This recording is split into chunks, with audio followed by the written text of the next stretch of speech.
What's going on, buddy boyos? We are live. Welcome to another episode of SNC Sunday Night Cope Weekend Chat Random Discussion, episode 4 of season 2.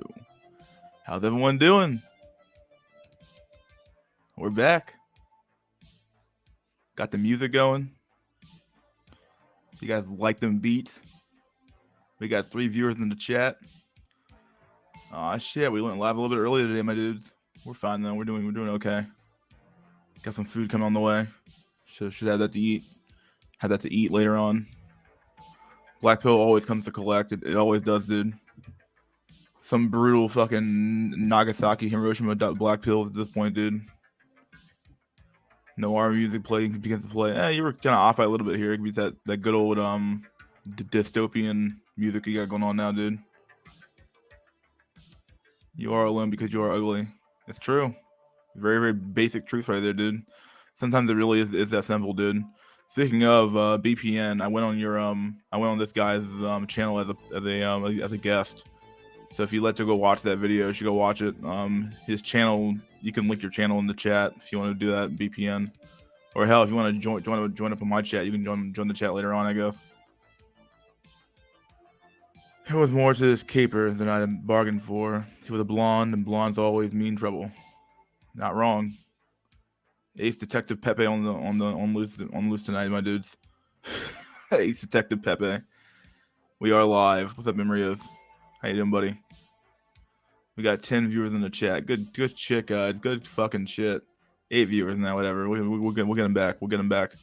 Let's see. How's it going? What's up, VVS Void? How you doing, dude? I think you wanted a invite to the Discord. I'll send you an invite to the Discord later on. What's good? What's up, Jeff Wave? Going on, my dude? Mystery School. What's up, Finleos? What are you eating, bro? Getting a burger. Yeah, what's up, Daniel? What's up, my dude? What's up? So, Akio. Did you see the Vanta Black Pill's reaction to that video about how hookup culture is bad for women? Yeah, I think I watched that. Yeah, I watched it. I watched that video. Yeah, I did. I watched part of it anyway. Was it the black chick, right? It's the black chick, right?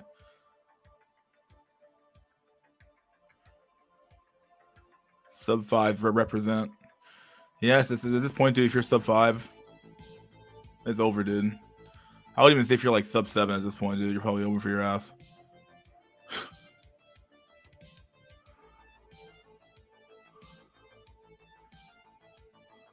Oh yeah, thanks. I'm doing well. Yeah, no problem, dude. Hear about the ER Max are planning on deleting 3,000 voids. What? What's going on? I'm that's not hearing this news. Do you have any deets, Daniel? Any details you want to share with the rest of the group? Come on stream, dude. Tell me more, Daniel. He sounds like a supreme gentleman. Oh God. Yeah. Yeah, the black chick with the British accent. Yeah, I watched that video. What about it? It seemed like she had a pretty good grasp of it. And can she truly understand? Probably not. But does she have can she understand the concept that, like, yeah, if you have an 80-20 environment where it's like, you know, 80% of the women going for 20% of the dudes, or even hell, now it's like even the top 10% of the dudes at this point. And if you have an environment like that, well, of course you're gonna end up with a like I think they can understand that concept, but they can never truly understand what it's like to be black pilled, where it's like, you know, you've lived the whole experience of actually having this environment around you your whole life. So, yeah. Hello, Inkwells. Hello, Mystery.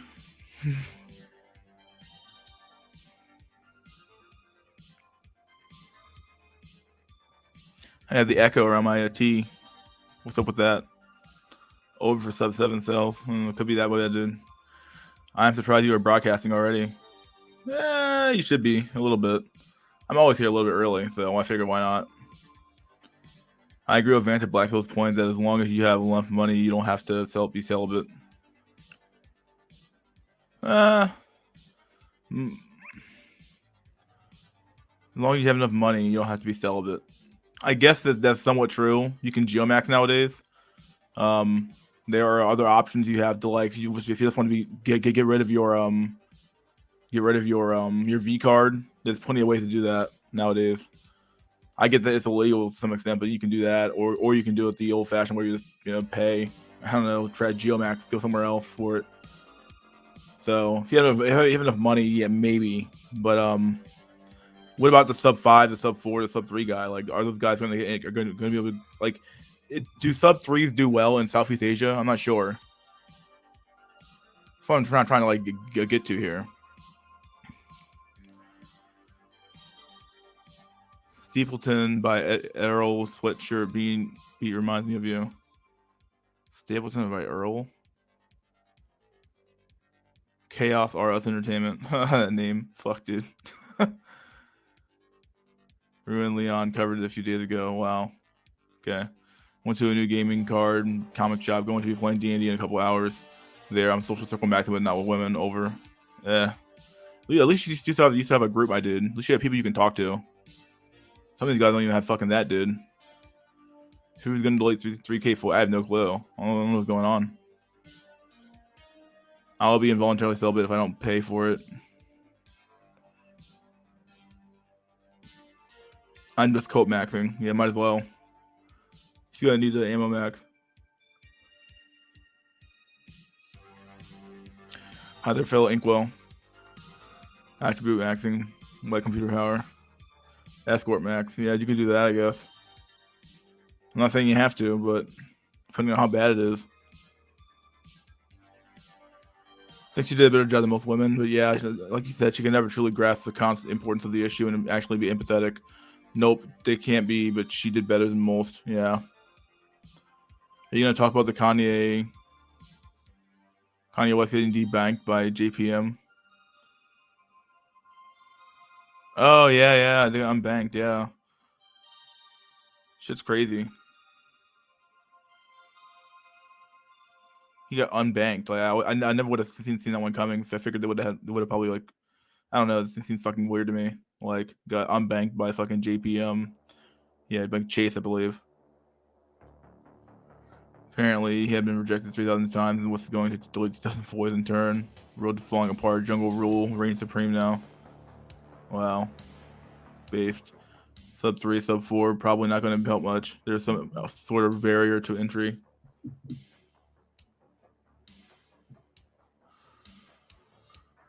I see 7 out of 10 Asian guys so much better, slaying high tier Becky's and Stacy's, low key doing better than all the other ethnics, but they still borderline Chad level Asians who are young. Wow.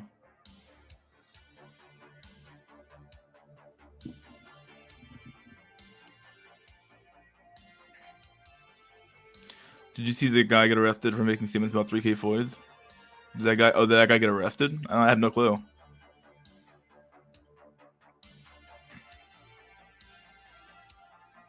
JBA, VVS Void. Yeah, okay. I heard that there with 25 mass deletions this year be brutality. Just be top tier Asian to just be Chad effectively. Yeah. Or Chang rather. Chang. I see 4 out of 10 Asian Becky's getting and Stacy's VVS Void. I see 4 out of 10 Asians getting Becky and Stacy's.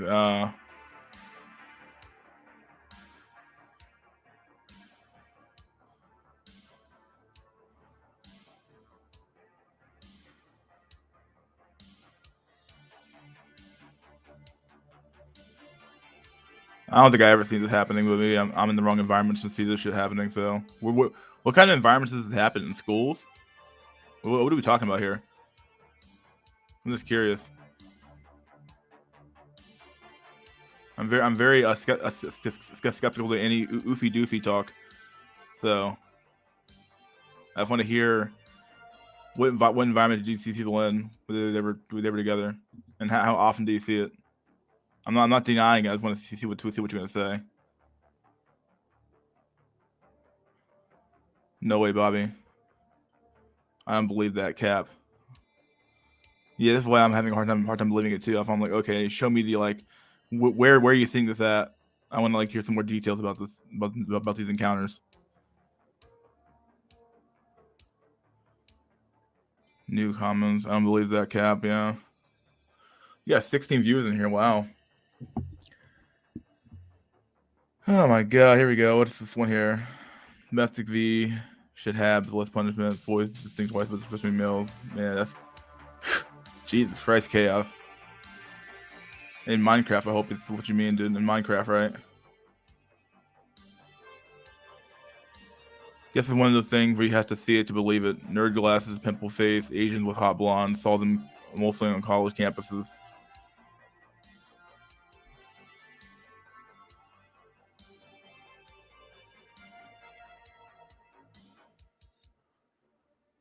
I'm trying to think back to my college years. What was popular? It was a lot of like white dudes getting a lot of women. A lot of white dudes, a few Tyrones. A few Hispanics had relationships going on. And I never really saw a lot of the Asians move around, but then again, they weren't really in my college like that. I don't really know. There weren't that many in my college, at least from what I can remember. Not sure. Yeah, I keep hearing this K-pop meme. I don't know how true it is though. K-pop is in with liberal girls. Huh? Well, maybe that what's it called? BTS, that big group, right? Maybe they're yeah, maybe they're pushing up the Asian stock. Maybe it's going up. Just be one in a million. So clearly they are just study buddies. I mean, that was my first thought, but I was like, I don't really know. Like, all PUAs say to be top 5%. How is society supposed to see itself that way? That's true. This doesn't even make any fucking sense, dude. Yeah, everybody has to be top 5% to fucking make it. Okay, how the fuck is that gonna happen? Fucking absurd. You have people literally asking for like men who make like 500K a year or some shit. Like, women are fucking insane, dude. Who have unbelievable fucking expectations about what people are going to achieve in life. So, and not everybody can be the top 5%. So, if everybody was top 5%, then that would just become the new average. So, yeah. Domestic V became only a misdemeanor in Russia. And guess what? Domestic V cases decreased. Voids fear backlash and consequences, which would make it lacking in America. Oh shit. What trade should I learn? Be a carpenter, my dude. Become a carpenter. IR dating isn't a common thing. Homogeneous.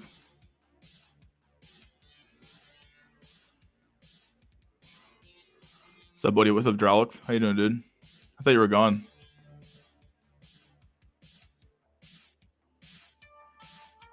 Some were holding hands, some weren't, but all girls were smiling like crazy around these sub 5 Asians. Like I said, maybe we were completely out of the game now, guys. Maybe we're just completely so far out of the game. We're like, we're not seeing what they're saying at the end of the day. I don't know, because like I never see this happening. Maybe I'm not in the right environments anymore. I don't know. It's possible. I gotta admit that maybe I have a blind spot. So I don't know. Asian rich with bloodies. 1,000 men had the ability to get the top 7%, bro. PUA math. Yeah, they're fucking absurd. What jobs are good? HVAC specialist, my dude. Found out the baddest chick I've dated in 2017 is a single mom now. She monkey branched back then without remorse. Damn, dog. JS sad, dude. Probably so many fucking single moms in my fucking class. Not even funny, dude. All of us here are 5s and below. Yes, what I think Vanta mentioned something that really unsettled me, and I saw this a few weeks back. He said that some Chads are worth low tier Beckies. Or low tier Chad's value is being lowered by other Chads. Yeah, I've actually seen a few Chads with low tier Beckies walking around. Like you'll see like a decently attractive guy with like with a fucking fat chick, and you're like, what's going on with that? Or you'll see these guys just dating women just to have a woman. Some guys just like they look pretty damn decent, and they're still just dating like regular fucking like a goofy ass looking women or some shit. And it makes you wonder sometimes what's going on. Is the whole market just flipping? I don't know what's going on. Chad value being lowered by other Chads. That could be like I said, the Terra Chad, the Super Chad, the Ultra Chad, the Terra Chad, the Alpha Chad. Come on, that's like they have the different forms of Chad, right? There has to be Chads within Chads, right? Forklift operator, my dude. Yeah. Race to the bottom. It's basically turning into at this point. Something people don't take into consideration is that every single member of BTS is above average height, statistically for Asia. They all have excellent jaws and frames, of course. Yeah, because of all the plastic surgery and shit like that. But either way.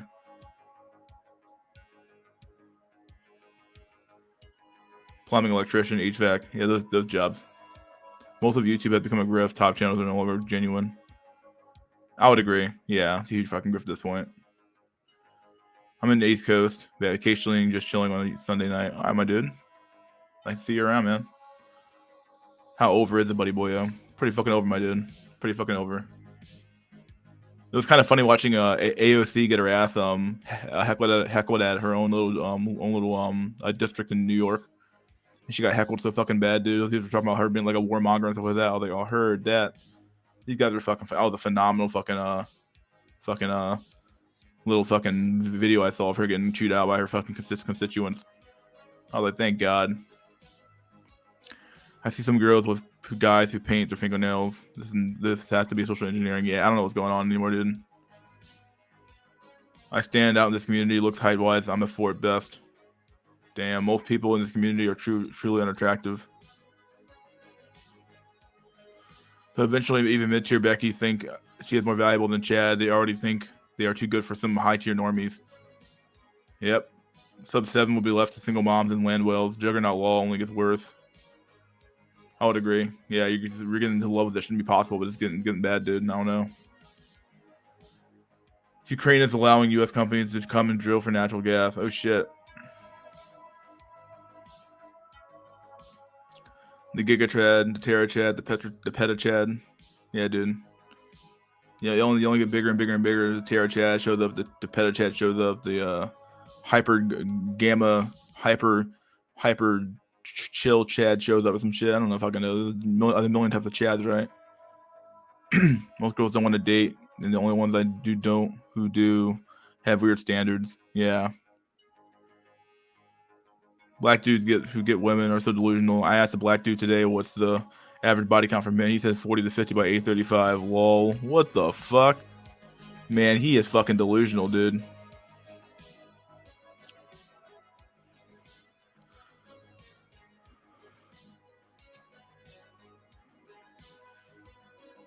Wow.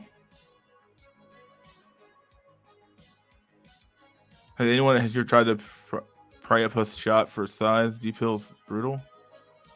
What the fuck? Oh no! Don't do it, dude. I'm eating cake. I'm about to eat some eat a hamburger pretty soon. Juggernaut law is rope fuel. 10 years from now, one can only imagine much worse. Yeah, dude. Look at the faces of the guys that deliver Uber Eats. They're sub 5 every time. It's true. It's true, dude. Every guy that delivers Uber Eats dog gets sub 5 to motherfucker, dude. Just eating, just driving my shit around, dude. Legit 6 out of 10 guy slay. So sub 8 is cope. Huh. We're all just ugly then. We're all fucked, dude. If you're here, you're ugly, right? Clean your room, Bucko, and Dollmax. So what?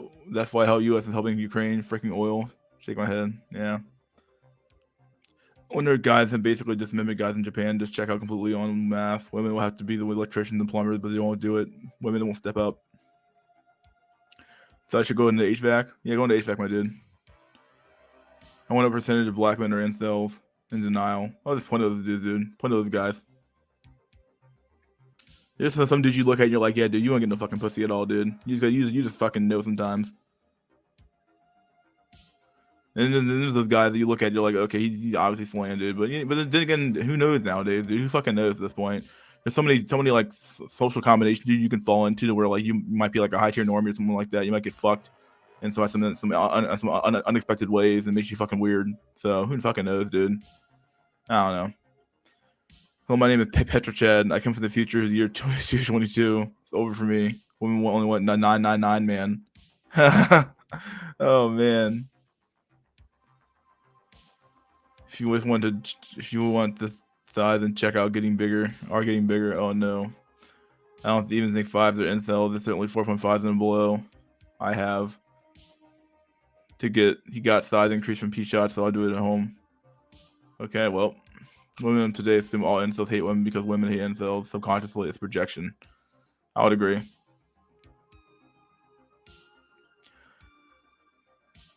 So true. I noticed that as well. We're old foids. Where are my memes? I have a few memes to go over today. I have a few memes. Yeah, let's do a few memes. All right, let's do a quick meme of the day. Meme of the day today. We have a new meme of the day. Instead of doing a bunch of memes, you're just gonna have a meme of the day. So enjoy this one meme for the day. Actually, we have two memes. Fuck, we have two memes. First meme's kind of gonna be kind of fucking disgusting, but whatever.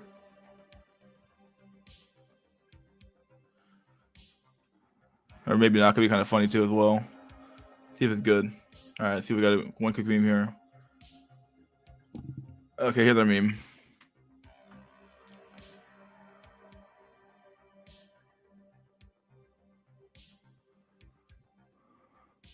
Here we go.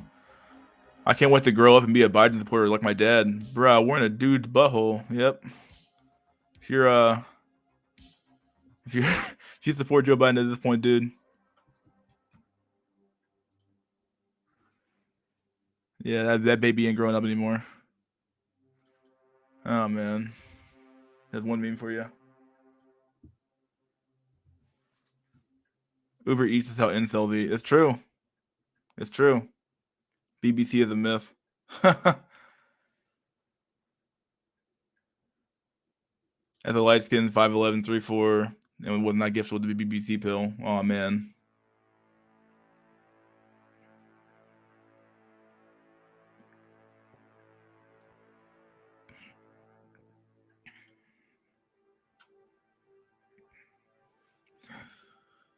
Here's the next meme.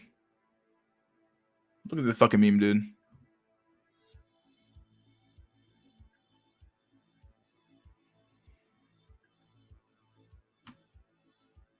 Such a good picture.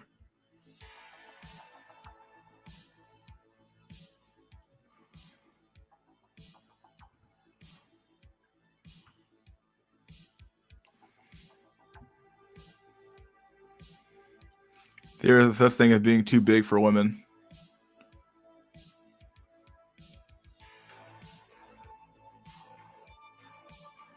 The dog pill one is brutal. Doggy seed is we're seeing in white women. Like we're seeing in white women. Oh, the Doge pill. Give me one sec, my dudes.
Just got back. FBI calling mystery as they called, dude.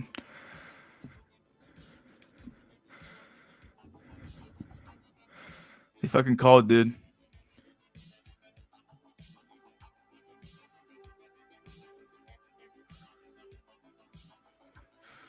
I think Red Pill and MGTOW often cope against pretty boy maxers who can slay despite size.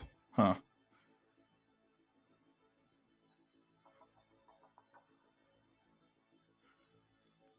Normally don't understand Pepe.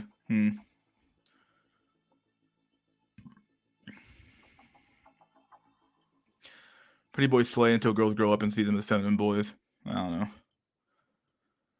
Oh, well, you think surgery maxing is okay? I mean, when you have the money and when you're experienced enough life to fucking think yes, like you fucking need them. I don't know. It depends on how bad your fucking condition is, I guess.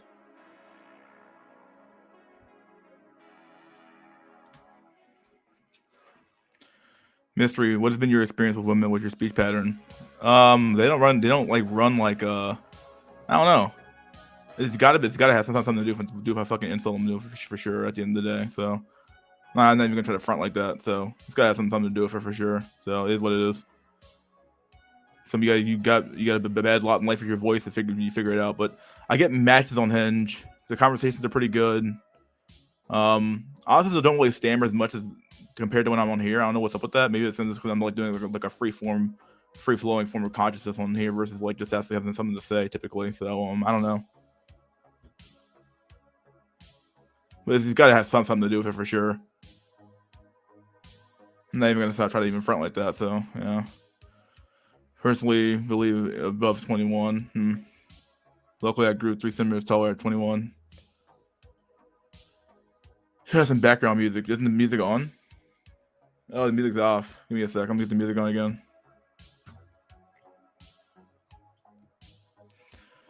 The music on?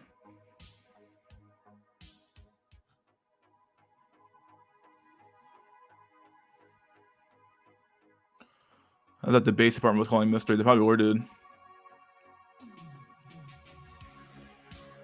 Music is on. Well, I don't know. And morning height 6'2", 6:05 by 6 p.m. Wow.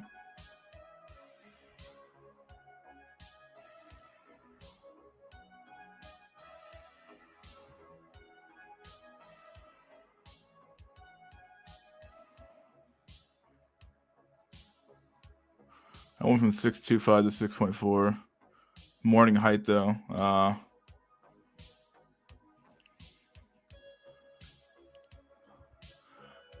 do I had to train myself to speak better. ADHD kind of makes me stumble and speaking too fast. Huh.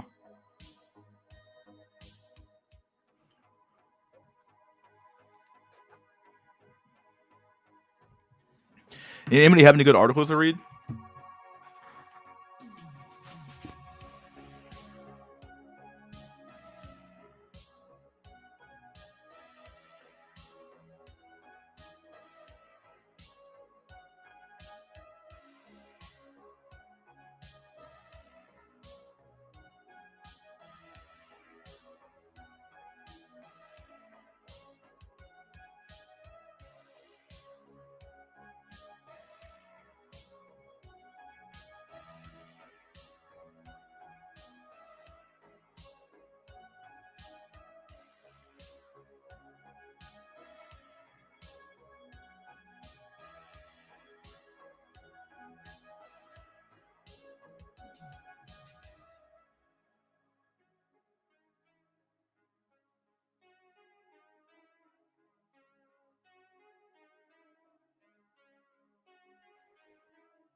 Music is on.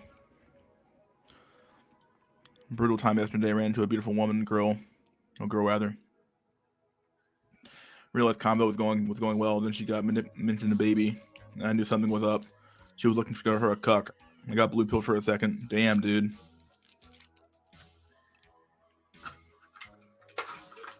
Dodged a bullet there.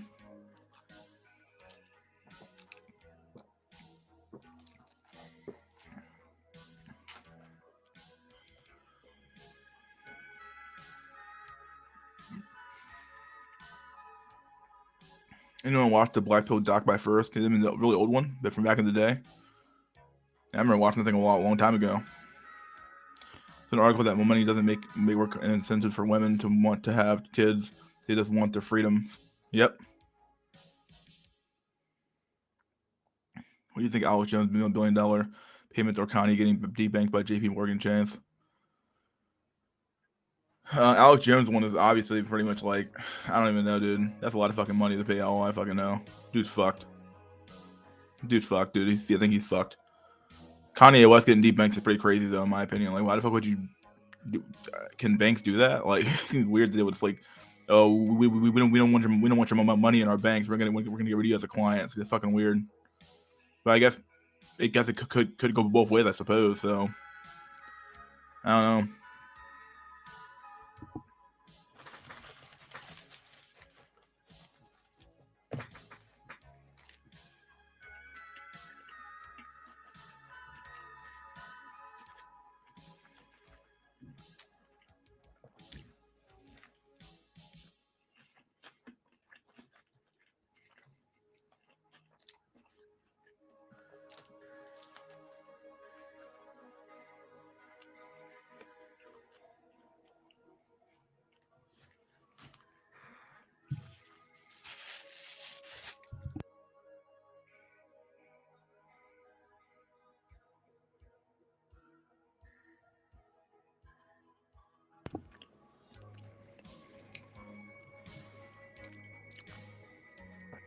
African Americans do well in C.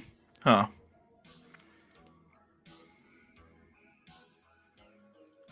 Dude's get a blue pill relapse after slightest attention from Floyd's Law. Yeah, pretty bad. African Americans' highest status blacks on Earth. That's kind of true. That's really true, actually.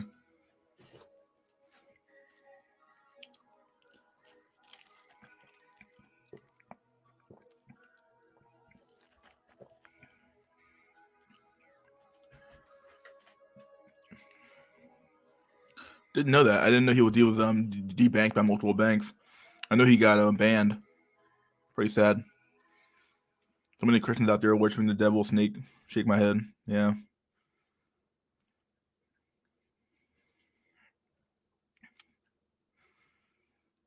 I read a comment earlier from an African American who managed to bag a legit upper mid class educated Thai girl. Like them if they enter their dangerous, but we'll fuck to thug about the trap house.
What are the long-term effects of women career maxing? They really career maxing with a communications degree.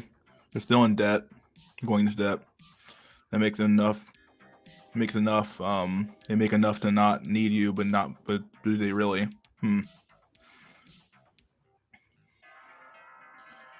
Society's trying to normalize being literal cucked at this point. So many women wanting to do open relationships so they can have their weight beta bucks and chat at the same time. Yeah, it's just fucking weird, dude. Our society's fucked.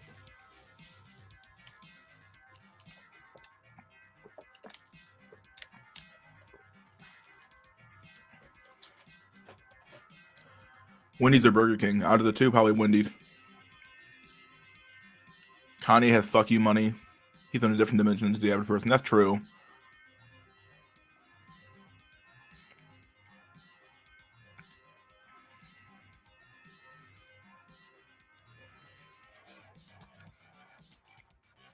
bit early to open the chat. Let me open the chat up real quick.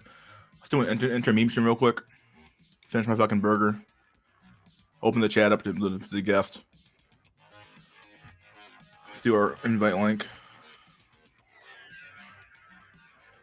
All right, boys, here he comes.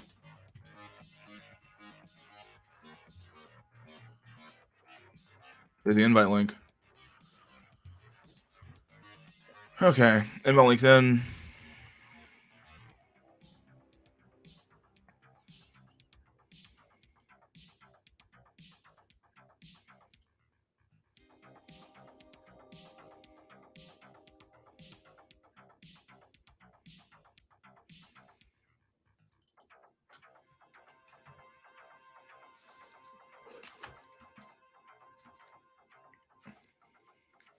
Back in a sec, my dudes.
Okay, we're back.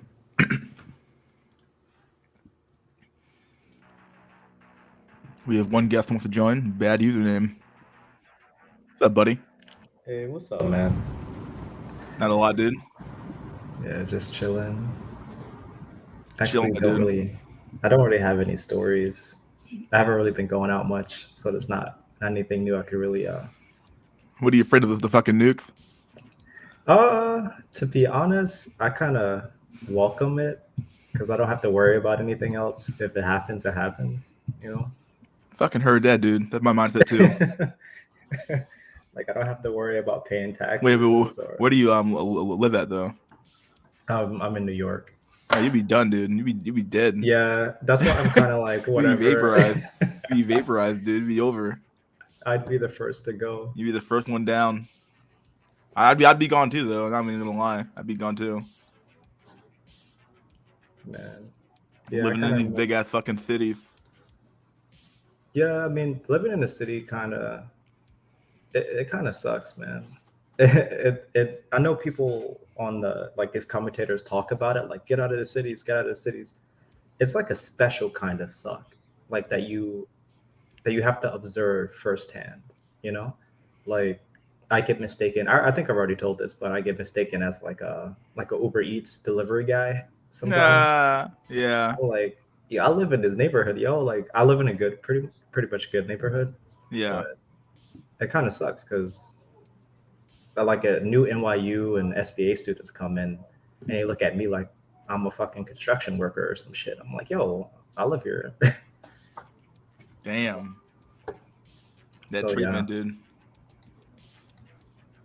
I used to get confused for a I was at a really fancy restaurant one time and I had people confused me for like the waiter or some shit. I'm like, I'm not the fucking waiter, dude. Like, I'm not yeah, waiting the yeah. table here. I feel you. Like, oh, do you work here? It's like, yo, it's because I'm black, right? Yeah, yeah. Basically, I thought I feel sometimes like it's I'm black, right? Yeah. Like, okay, dude. Happens all the goddamn time. Let's see. We have a new person who wants to join. Is they? Who is they? Who are you, they? Okay, dude. Hello? The fuck? I think he was probably with his friends and shit trying to troll. Yeah, trying to troll a little bit here. I don't know what's going on. Try to let him on. Yeah. I don't know. Maybe I shouldn't let him on. Depressed panda. Small town sucks, especially at the Black Pill. You're the creepy guy. Yeah. Small towns. Enjoy the fireworks. Yeah, basically.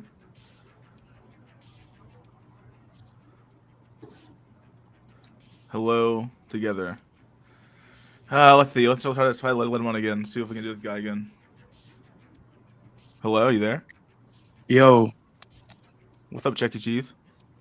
can you hear me? Yeah, what's up, dude? Hey, how's it going, bro? I've been watching for a little bit. I think you're probably like the sixth or seventh channel I found in the Black Pill. I originally started with the Red Pill. I think was earlier this year or 2020, and I was watching a bunch of Fresh and Fit and Hamza and whatnot, all those self-improving gurus. You know, I do agree with some of the things in the Red Pill, but not everything. But I'm really glad I found a Black Pill because it completely expanded my mind to the realities of the dating market and you know just socializing in general with the world itself. So I'm really glad I was Black Pill this year. The only downfall, the only side effects that came with Black Pill is that it made me extremely conscious about my flaws. Even though I'm not like ugly or anything, I would say probably somewhere between MTN and a height and a HTN, but it made me pretty self-conscious about my height. So everybody How would tall are claim you, that, buddy? oh, How tall are you? I'm almost 6 feet. I'm You're 5'11" and almost 3/4. okay. Yeah, Yes. you're However, counting the 3/4, dude. No way. yeah, because I the always thing love is, people who do that shit, dude. Shit kills me. Like the 3/4, dude. because I was yeah, just gonna yeah. know that shit. If Go I were ahead. to claim 6 feet, that's just fucking coke. Like Yeah, I'm not sure. 6 feet, even though I'm close. It's not. But yeah, so I work in the hotel industry, and I see people from all different walks of life walking in, and whenever I see women getting close to my height or height mugging me, it just makes me extremely, extremely just it just fucks with me. Like I don't like the idea of being a height mugged by a woman. You know, in my opinion, I think the average height in America is a bit skewed because you also have to take into account the older generation. You also have to take into account the Asian, Hispanic people here too, weighing down the average. I would agree with this. Yeah, this makes some sense. That you can't just look at like the average height and say this is the average height because like Yeah, depending on what race you are, you might have a different average height within that race or group depending on what you're trying to do. exactly. So yeah. I think amongst actual U.S. born Zoomers and millennials, I don't know the exact pinpoint of the number, but I think it may be somewhere between like 5'10" and 5'11" for the average. Yeah, I kind of feel that. It wouldn't surprise me. Yeah. What makes you say that? Just from your observations walking around, I guess, or Yeah, when I was in high school, I noticed that people were actually pretty tall. Most of them, I think by the time I was in my junior year, I was at least 5'11". Most of them were my height, if not taller. And damn. now that I'm 22, I noticed that Zoomers around my age, they pretty much, most of the time, they're height mogging me by at least, I don't know, a quarter of an inch or half an inch. But the ones that I do see, they're at least height matching me that aren't taller than me. Huh.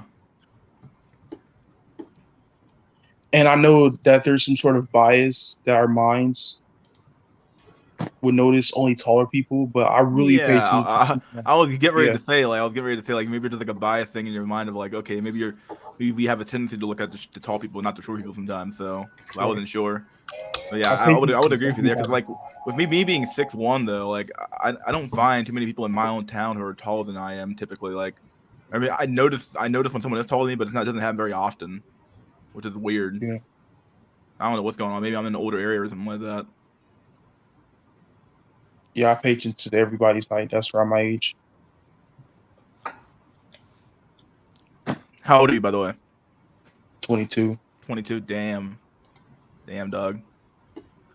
Now, I've also considered the fact about by the time I'm 42 that my height will be fucking garbage.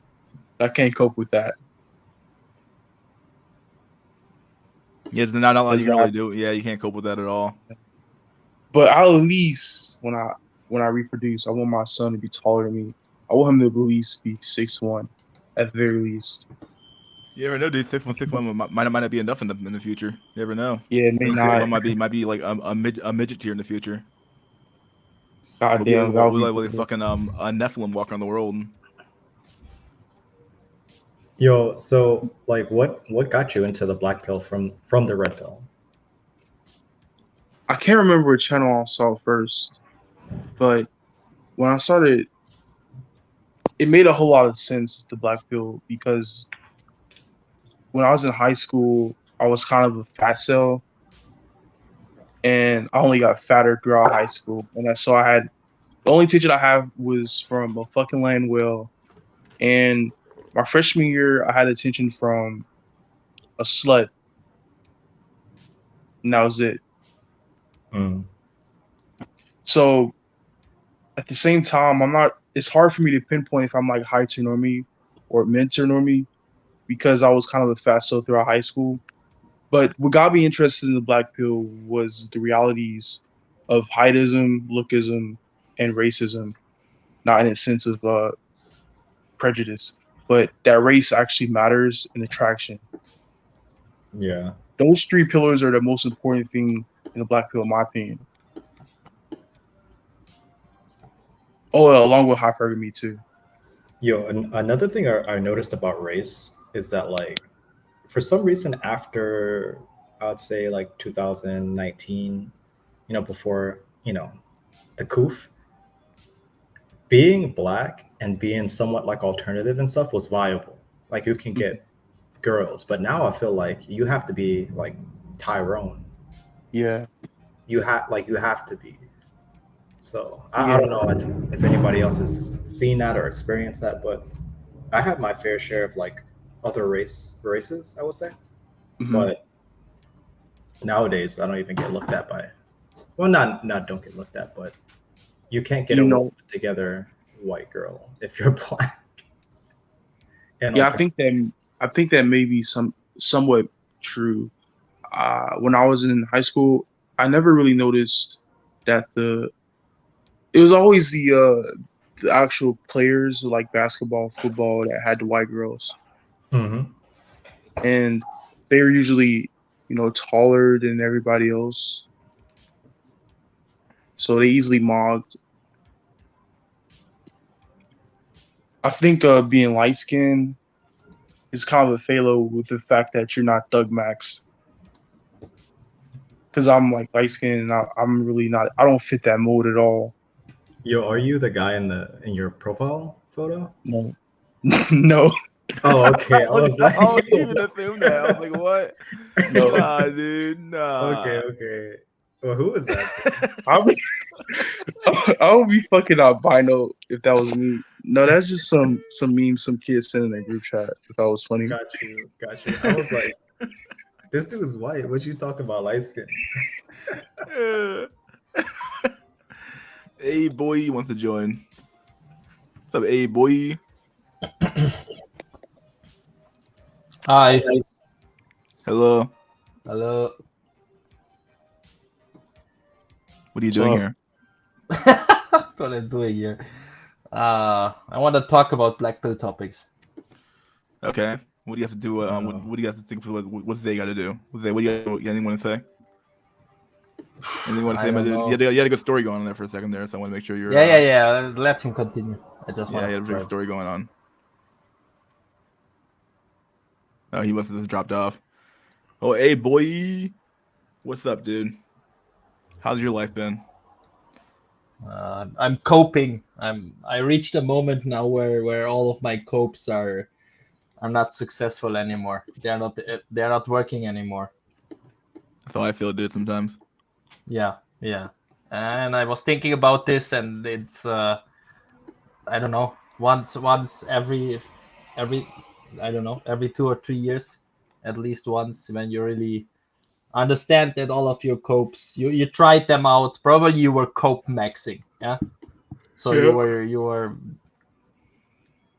doing your hobbies, your copes. You're spending a lot of time with those, and then you realize there's more to life than just coping, than just, I don't know, everything is a cope basically, right? Like gaming, drinking, I don't know, all of the different maxings, they are just copes, all of them. Transmaxing. I've heard that. Okay, I will not try that one. I'm not that desperate. Have you seen the Blackpill Conversations live stream about it? I mean, I watched some home maxa videos, and Lux Maximus is also talking badly about tranny maxing. I don't know. The thing is that Hormaxer, he's interesting to look at on YouTube, but Yeah. as soon as he interacts with anybody outside of the black pill sphere, he Oh. immediately becomes embarrassing. Like Yeah. when he was on The Vital Message, he was doing that dating show. Like that was painful to watch. I'm like, oh my god, does this guy know any other words other than like porn and whores and shit? Like it's And ridiculous. swingers. Yeah, like that's all he Yes. said. He didn't say Yes. anything else aside from that. Yeah. I think this guy, I don't know, this guy is either stupid or crazy or both. I mean, even for black pill standards, I mean, he's just, I don't know, it's some, I don't think he's funny even. Probably Yeah. he's funny for the first few videos you are watching, but after that there's nothing more, there's nothing there. There is no advice, there's nothing Yeah. profound. It's just on the surface, Mm-hmm. I lost a little bit. My bad. I lost a little bit of respect for him once he started talking about training maxing. It just kind of makes me feel a little sick because it's gay as fuck. I mean, I kind of respect that he's open to saying it on his streams or whatever, but it's a little disgusting it's disgusting that he doesn't really give the reality of his life to people. It's like if he's only thinking about sex all the time, how androcentric are you? You're just kind of like, you're kind of degenerate at that point. Like I get it. Like people have a hard time finding a partner, but damn, bro. I don't know, probably that's his scope, you know what I mean, or his biggest scope, because I don't know, but when you hear him talk for longer than, I don't know, one video, I don't know, I think he's awkward, he's just, I don't know, probably he's autistic. Yeah. He reminds me of Eight Thoughts, if you know who that is. He's like that Hormax reminds me of that grown ass man trying to relive his high school days when he was a jock. Yeah, Oh. absolutely on that. Oh. And there's also this similarity from Lux Maximus with Homexa, right? I think they are both like it's I don't know, it's only about sex, like there's nothing else, you know. They're like they don't have any other problems, and it's like, I mean, superficial, or there's nothing else there, you know what I mean? Yeah, is Mystery still there? He's been kind of quiet for a while. I'm alive. Okay. After escort selling for like 3 months straight, I realized that it's kind of empty.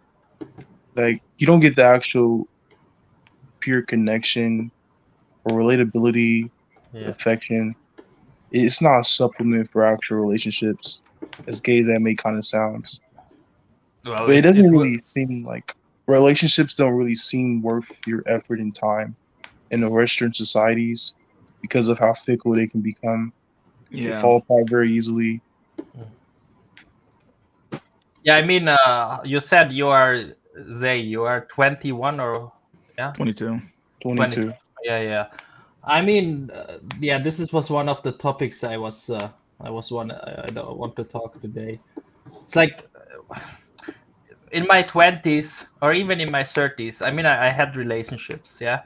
And the blue pill guy that I was in my 20s, or even at the beginning of, so in my 20s I was blue pilled. In the beginning of my 30s I got into pickup artism and red pill. So and basically most of the time the women left me. Yeah, it was the relations were from somewhere from 3 weeks to, I don't know, 5-6 months. Yeah, the longest one, and then they just disappeared. Yeah, and you are there time and time again holding the bag. Yeah, and the blue pilled me, especially in my 20s, because it changed the older I got.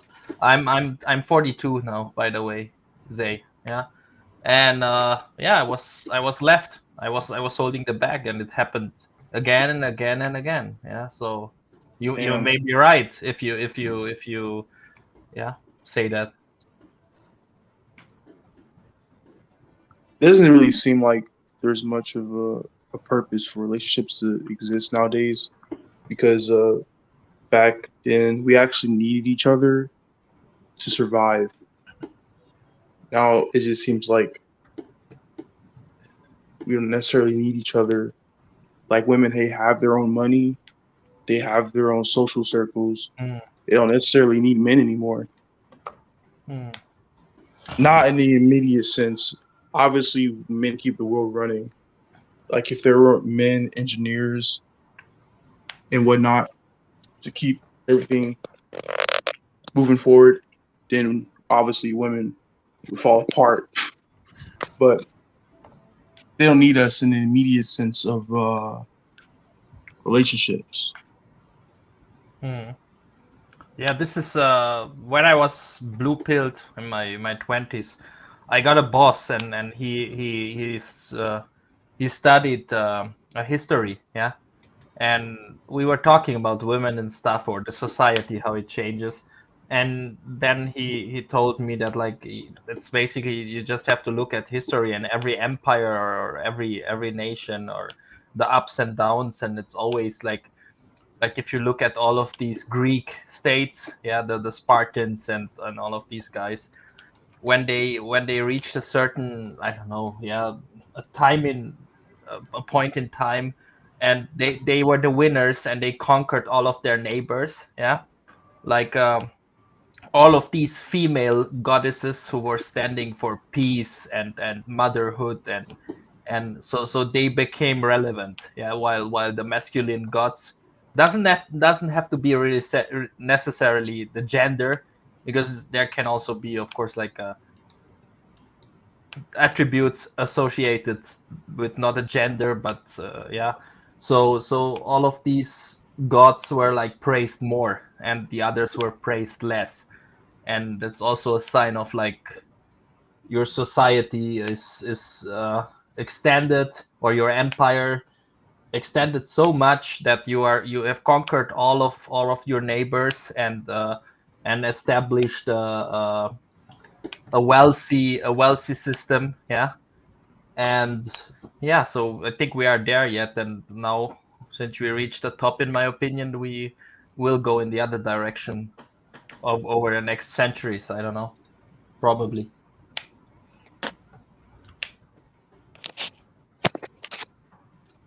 The fighting between men and women is already a sign that America is headed in a negative direction. Yeah.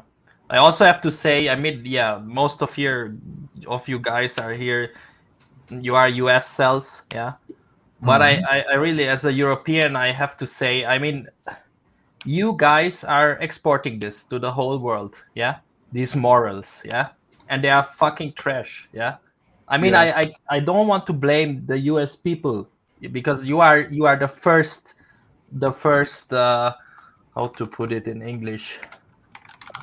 Yeah, victims. America, You are the first. Yeah, you are the first victims. Yeah, we but you also. have influence all over the world. Sorry to interrupt you, but yeah, I was just saying that we have influence all over the world. Mm, and it's not in a good way. We see it right now. It's like yeah, and I'm not Exactly. talking about the military and the Ukraine thing and whatever. Yeah, let's talk just about morals. Yeah, the morals Yeah. which are exported from Hollywood. Yeah, or from American culture. I mean, that's trash. I mean, I I grew up with hip hop. Yeah, even rap is trash nowadays. There's only trash. It's only everything is only on the surface. There are no values anymore. You don't need skill. Yeah, it just be, I don't know, good looking and tall. Yeah, this is all you need. Doesn't even matter. There's no talent. You don't need any talent. Yeah. Yeah, I mean, Everything. I actually don't even know what to say about it anymore at this point because it used to be an argument as to what parts of the culture were better, and now there isn't an argument. Like Lizzo is one of the biggest musicians and from America, period. Now, and it's kind of scary how You mean fast she grew. the biggest than the fattest, or the biggest than the biggest? Both, but but you get me right. Like Yeah. she's risen so fast. There wasn't any type of like opposition to it. It's almost like the culture has been degraded so much that the people who create the culture can just make kings out of people whenever they want, and whoever has their ideology gets to become the biggest of that field. So there isn't really much of a push or pull when it comes to culture. It's not necessarily most of Americans that agree with it. It's just kind of like we don't have any control. Yep. One of the worst. I'm sorry, go on. One of the worst aspects about the culture is that it influences the youth, and so the youth will just continue to be a part of the negative chain. Degeneracy. But I also feel that too many people think they feel like they benefit from it because it's kind of like the whole TikTok thing. Girls are kind of like doing whatever, these young girls on TikTok. That's a huge issue and nobody's talking about it. And I guess guys are just like, oh, well, you know, young girls for them, I guess. But it's like, this is going to reach a point where it's complete lunacy. Yeah. Yeah, but who benefits? I think it's a minority. Yeah, it's like the TikTok thoughts. Yeah, there's not much of them. Yeah, there's not. I mean, there's much more guys and girls doing normal jobs. Yeah, the chats. There's also not many of the chats. So right now, it's basically a minority who profits and the majority loses. Talking about the 20/80 rule, right? Well, I get that. I think it's more like I hate to say it, but like kind of a trickle down kind of effect where these girls, there's not many TikTok thoughts around. I get it, but your camera, bro. don't dox yourself. Yeah, don't Don't dox them here, dude. they. Here, I I'll know just it's help on. you out. Oh, you know it's on? Oh, okay. Yeah. But trickle down in a way where if okay, so say if it used to be 16-year-olds used to be superstars or pop stars, right? And now it's getting as young as 12-year-olds. Then the relative attention that a 16-year-old would get gets pushed down to the 12-year-old. So the mega pop stars are the 16-year-olds because they're of age. And then vice versa, the 25-year-olds become, you know, gain the attention that the 16-year-olds would get, and vice versa. It will just kind of like compound. You know, when it's like the 25 and 27-year-olds don't have to be TikTok thoughts, but they're gaining more and more value and attention because we're not necessarily stopping we don't have a line as to how much attention we're willing to give to young women, in a sense. If you compare this to software engineering, there is this idea of the least viable product. This is what you get everywhere nowadays. You get you get your game, which is full of bugs. They need it's most of the games nowadays, they are not a finished product. So you get the least viable product. You see this as you said, with the stars being made as young as possible.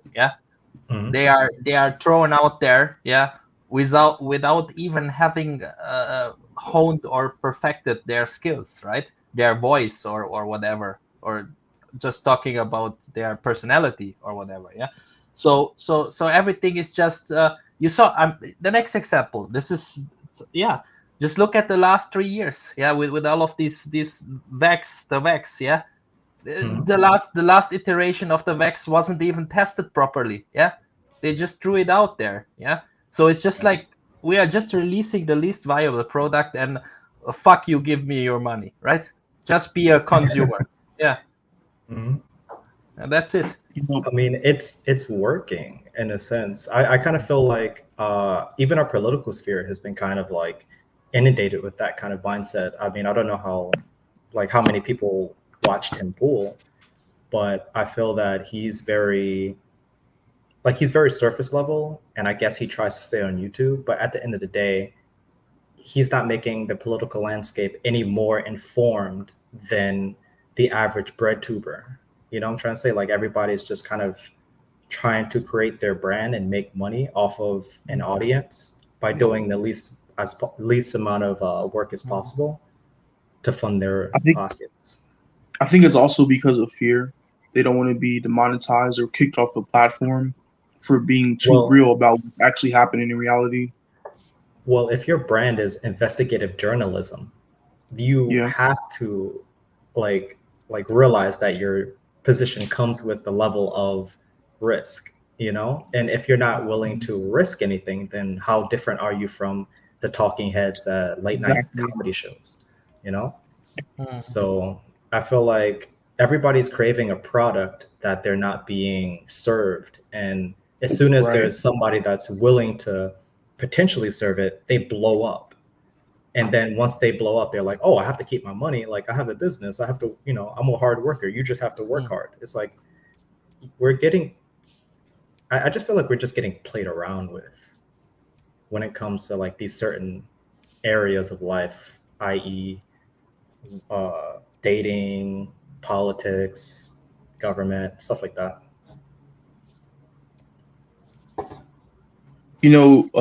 Boyle, what you said earlier about viable product, that reminded me that in Western countries, women will literally pour themselves out throughout their 20s, rack up a bunch of emotional baggage, and they'll still have higher expectations of their future partners, which is really ridiculous. So men have essentially been placed in this position to where they have to pay more for a product that is worth less. Who the fuck in their right mind that's been black pilled would want to raise another man's child A fucking Yeah. single mother. Who? Mm. Yeah, Any but logical probably man will want to raise their own child. yeah, of course, of course. That's logical. It's just logical, but probably there is. We talked about this, I think, one or two streams before, and I mean, I'm still of the opinion. My opinion is still is that if you leave the West, you can Southeast Asia max. You can probably do that, but within the West, if you stay here, which most of us will do, yeah, there's only single mother raising the child of a single mother. That's your only escape. Yeah. And land wells too. Yeah. Yeah. Yeah. Yo, I also realized that like the black pill is the only sphere I'd say on YouTube that's like, oh, we like women, we can't get them, but we'd like the situation to be better. You know, like I've been in the red pill and I've seen like all these people try to make fun of incels and stuff, but there is no community where guys could just actually genuinely like women and want to be with them, but talk about the realizations of like the dating game. So I know it's kind of left field, but Yeah. I also have some ideas or just how to connect all of these topics or thoughts. It's like mystery. You played us the video of the, I mean, the Which one? voters. No voting, The no fucking. yeah, that one, which is mainly directed to black people and whatever gays or trans people, right? Hell if I fucking know at this point, but yeah, might as well have been. Yeah, because you showed us there is this there was this black singer rapper and or the guy was gay and the girl was black or something. So anyways, just to connect those, I mean, in my opinion, what they did here, they just they, as sad as it sounds, they just put the two minorities in America in one bucket, right? And made a spot for them to vote the Democrats, right? Yep. So that's my opinion there. Yeah, they could have added of course, other minorities too, and now we're coming back to the least or to the minimum viable product. It's the same idea again, you see. So and there's this happening. If you imagine, like if you look back before, I don't know, in the 90s or before 2000, yeah, you had those action movies which were solely action movies, right? Like Rambo 1, Rambo 2, Terminator, right? There was no love story. Yeah, there was no comedian as a sidekick. Yeah, there was no drama. Yeah, there was no political correctness or whatever in it. Yeah, and all of it was just the action movie. Okay, and a science fiction movie was, many of them were also only a science fiction movie. Yeah, and then the big studios, they started.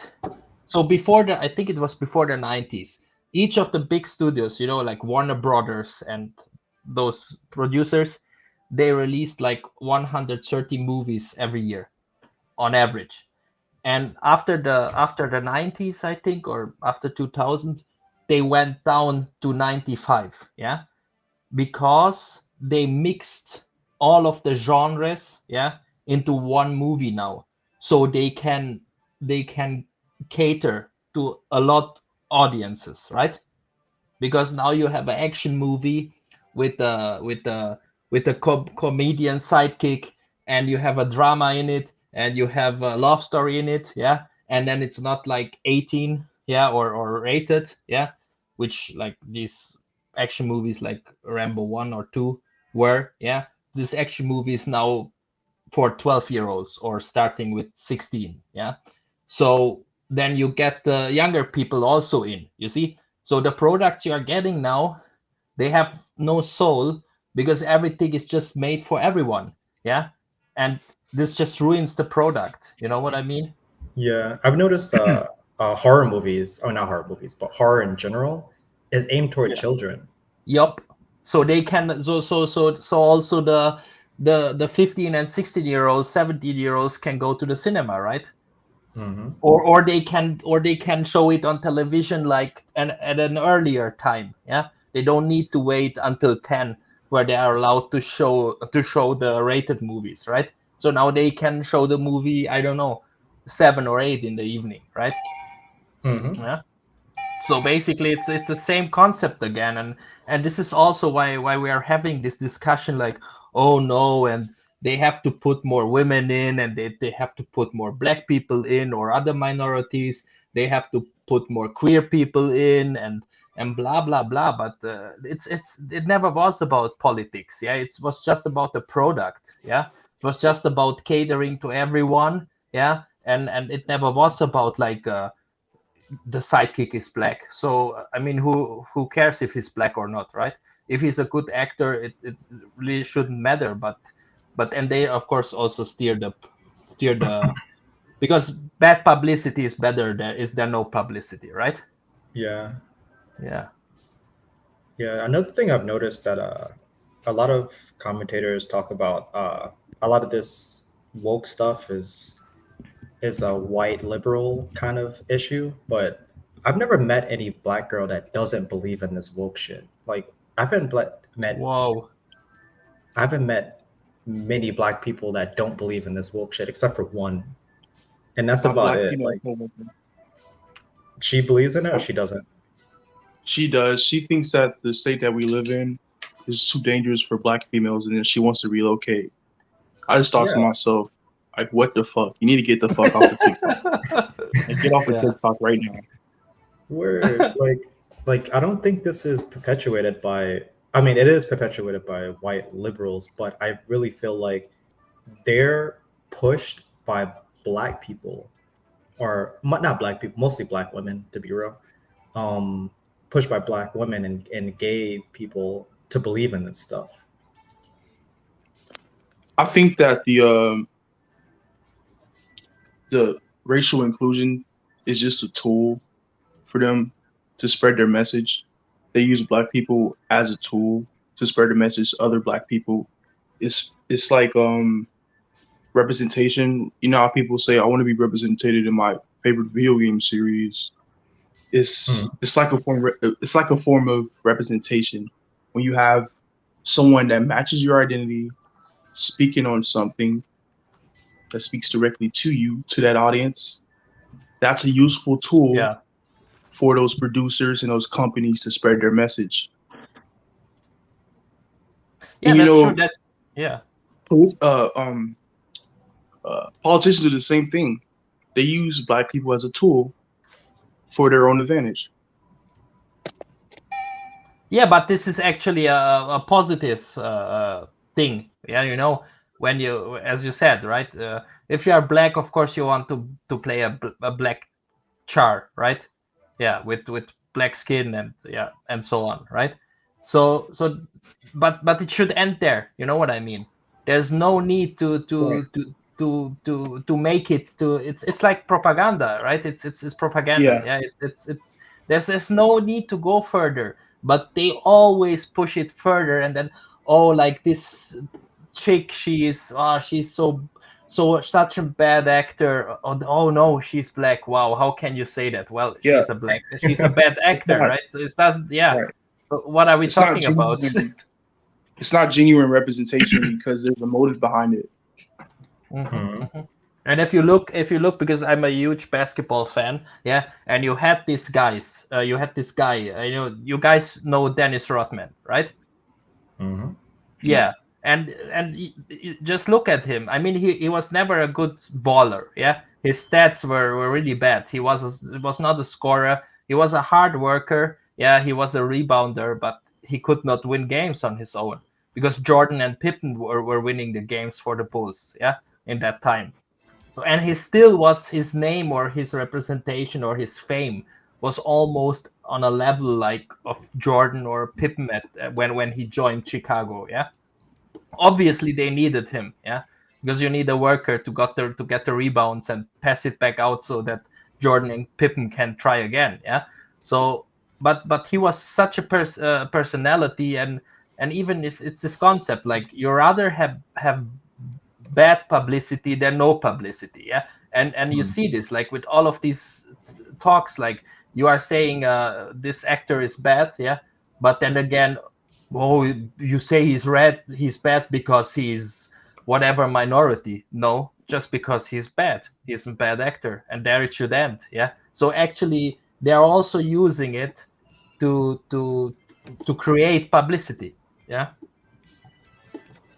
Yeah, I think TFM talked about it, where it's like it's a good marketing campaign to kind of piss off the fans by adding this woke shit and then serving them something that's more true to the original piece, just so all the fans are just like, yes, it revitalizes the series.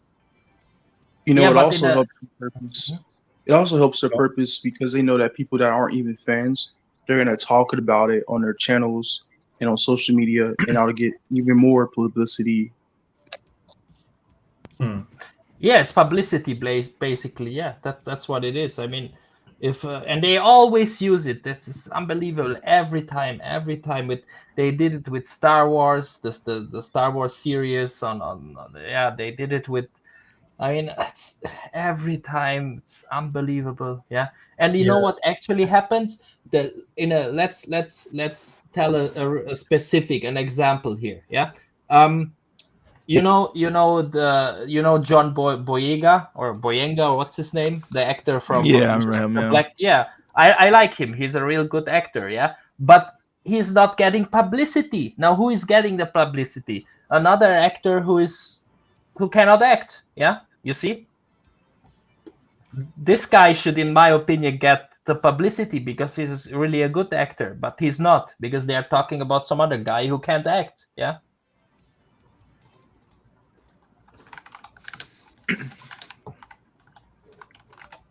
Yeah. Let me see what we got here. Black woke. It's only to push black women to top, not black men. I would agree with that. Mm-hmm. Yeah, man. It's I've been considering adding a woman's name to my resume just to get to the interview process, and then I just be like, yo, I'm trans, and just present as male. Identify as a male. Yeah, just to see if it slides.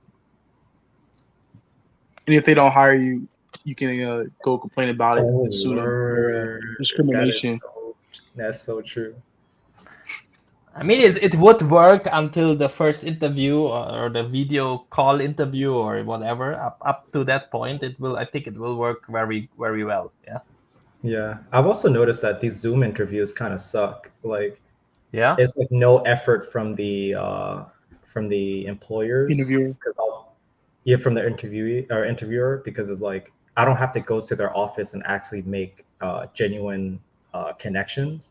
They can just like, oh, you want to have a fucking Zoom interview? Okay, like fucking let's do it tomorrow. It's 30 minutes, and then they never have to see you again. Yeah, in my company, it's like we are doing a Zoom, interview first, a video chat interview first, and then basically we check if the guy fits in, right? If he's likable, if he's social, if he's if he could fit in the team, and then we have a second interview where we meet him in our office, and in that interview we give him we ask him about skills, right? So after these two interviews, we know if he's socially and on a skill level fitting into our team. So that's working pretty good in my opinion. Well, maybe it's a little different because I'm more in the design mode, so. Speaking about jobs, affirmative action is meant for minorities, but it's odd because it only helped bolster the opportunities for white women to get hired. It's a really old stat. We haven't talked to that one, but yeah, it's true. Yeah. Fucking true shit at the end of the day. Yeah, that shit only really helped white women out. Yep. Just fuck off for the average black man. Yeah, but look, those Karens, they are doing so much for you, black guys. Yeah, they're making us look like fucking idiots at this point, dude. Virtue signalers. Yeah, They yeah, want yeah, to bump up their social credit score amongst the public. yeah. That's it. It's all about Yeah, their image. They don't care yeah, about black it's people. They yeah, don't care about exactly. anybody else but themselves. Yeah, yeah. And it's not really even a race issue. It's just that they're just taking advantage of colored people just to boast their own image. Hmm. Yeah, but I mean, this is also a normie issue. I mean, you can see this with people in every facet of life. I mean, if you just look back at the last 3 years, yeah, with this social experiment going on with this flu virus, I mean, you saw how you divided people, right, into groups, Yeah, and you see, and also just even before this 3 years of yeah, you had most people, you see how they always suck up to their bosses, right, and to the guys who are working below them, they're just like, yeah, kicking them, yeah, and it's, I mean, yeah, and they are always afraid. Most people are so afraid to say something controversial, even if it's the right thing to say or to do. It's exactly. unbelievable. Social conformity is Yeah, fear. That's all it is fear. yeah. I've And also I still wanted to think have some hot ass in the office just to look at. With the black video years ago, but the guy talking about how his bosses were doing the exact thing. Wow, holy shit.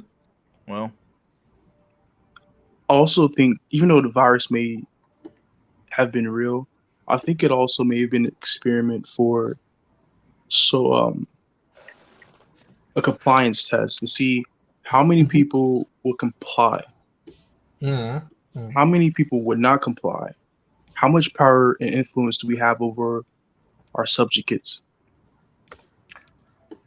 Yeah, I think probably this was a major goal, yeah, of the show, yeah, probably, yeah. I think they got a lot of information, and also I think it was a lot of testing, yeah, because to see what will be accepted by the general public, yeah, Yeah, because also, but they failed, but it really, like, in some areas they really failed, because still there's, I don't know a single country, or I don't know anywhere where like these these scanners or the your vaccination status app, where those are still used, just Oh, to enter a mall. Australia.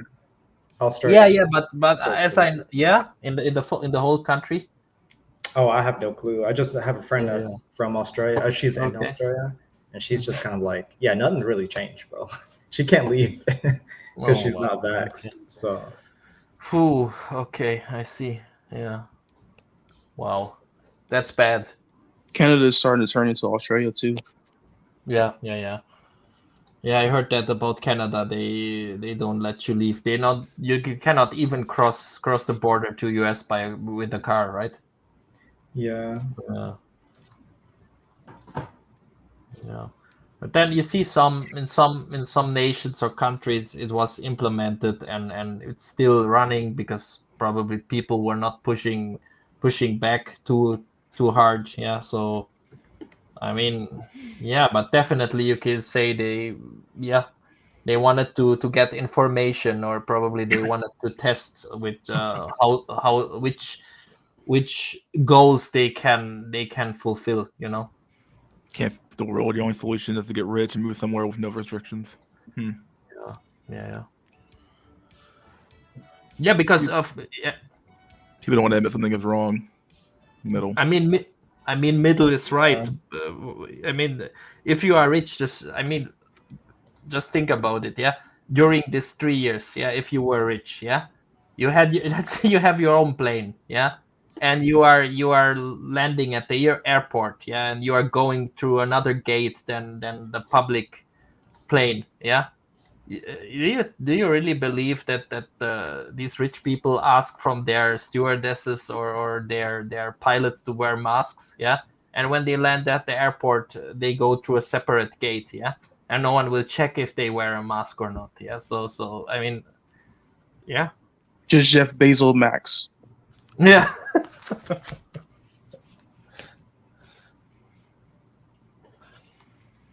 We have too many delusional people who would rather live in a false utopia than address real issues. You know what's crazy? Yeah, the more you address these issues to people, the more people just be like, "Oh, you're complaining. You're just kind of Yes. Pessimist. You're a you're just pessimist. yeah." And it's just like it's frustrating because it's one of those things where people like poke the bear, and I see why like people are saying like, yeah, be it neat and kind of like drop out, because the more you show that you care about society and care about the dynamics between men and women, the more Nothing you will try change. to, yeah, nothing's going to change, but then the more people try to push you away as if you are the problem.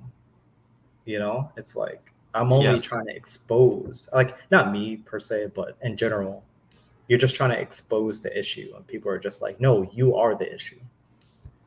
This is So- exactly the you shouldn't even bother trying to black pill normies. Not even your own family. Unless they're at least a little bit receptive to having their minds changed or being bought an idea of reality rather than just allow themselves to subjugate to their falsehood of their so-called reality. Mm. I try to like sneak it in as much as I can, but I only address certain issues with certain people. So like if it's a guy, you know, like you fuck around, you talk about girls, blah blah blah. You can kind of bring that stuff up, but I try not to bring like political kind of red pill, black pill to people that are men. You know what I'm trying to say? Unless they give a sign. But Yeah, yeah, I try to sneak it in, but it's getting harder nowadays because people are so already in their tribe. it's like truth just creates division. The truth is not accepted. Yeah. Also, I mean, yeah. I mean, Jack Tyson and Drolix, join the talk. Come on, guys. You are often here. Oh, also Mystery's been quiet as hell, man. I know, right? I'm just like kind of in the background, just listening to you guys do back and forth. So Yeah. read some comments here. Yeah, it's like the normies, they attack you. Yeah, they don't want. I don't know. It's no. They realize you won't accept being a cuck, so they want you to go away. So the black pill is 5 to 10 years ahead of everyone. Joggs is gonna join in 10 minutes. Wow. Yeah. Rules only apply to us cattle. Cattle. Yeah, that's true shit, dude. Just stick to forward conversation when their minds will blow up as the truth. Yeah, you really gotta you can't talk to women about certain things, dude. Don't even bother. No point. Exactly. Don't bring it up. Yeah. Also, Jack Tyson, you eternal Anglo, come on here. You Jack, Yeah, Jack, join the I kinda talk. miss Jack. I like Jack Yes. Jack Tyson, Yeah, dude. Jack, he has great stories. All of his experiences are awesome examples and experiences. Undead Copic. I don't know if he's really Copy. I don't know how Undead Chronic's about now. Isn't this like his 85th channel at this point? Undead Chronic. Wait, did his last channel Yeah, get Nick, right? I don't know if he got banned again or some shit. I don't know what's going on, He's but back. He got in trouble with the FBI supposedly because he was making threats on live with his Wow. like shooting people threats, and so he mass privated all his videos, and like a month later he came back. Yeah, he's back and active. damn. Yeah. Who would have thought fucking making fucking a meme content would get you a fucking FBI visit? The fuck, dude. Kind of fucking life is that, dude? Imagine going to fucking jail for a meme. One of the only positive things I can say about the red pill is that at least it leads to some people becoming black pilled, like it did for me. It's like a gateway. FBI, open up. Yeah, it is. It's kind of a gateway. It's just kind of you have to be about your wits to get to the black pill, because a lot of what red pillars say are very contradictory. Especially Rolo. That's kind of my gateway into the black pill, because Rolo didn't make any fucking sense. Like, he sounds intellectual, I guess. He sounds like a nerdy guy, but when you really think about it, none of what he says makes sense. And he actually kind of advocates for you to become more like a female to get females, but females are irrational and males are rational, but it just doesn't make any sense.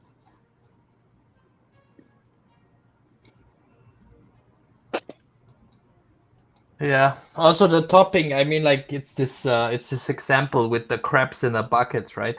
So they are Yeah, trying to, yeah, you are basically the crab on the top, yeah. You are the black pill crab, yeah. And you're trying to get out of the bucket, and the other crabs are just pulling you down, you know. And in the end, no one escapes the cooking pot, right? hmm The Bobby, PUA Bobby, crabs don't want you to win. Bobby Yes. Burrow. Bobby Burrow said, "Simp for girls, but don't commit to them." Like, that's Rolo's What the fuck? philosophy. Like, that's his philosophy. Is like, yep. Wow.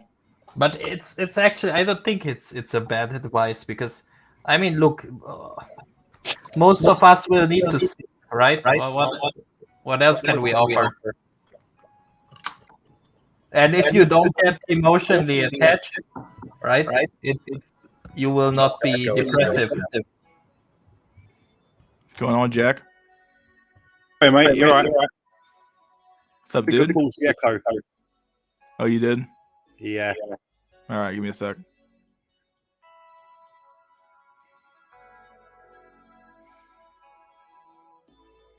Give me that beat. Fucking music, dude. Great fucking music, dude. All right, add him back in. 1, 2, 3, and 4. You guys back? Any echo? No, I don't Testing, think. testing, testing. Nice. No,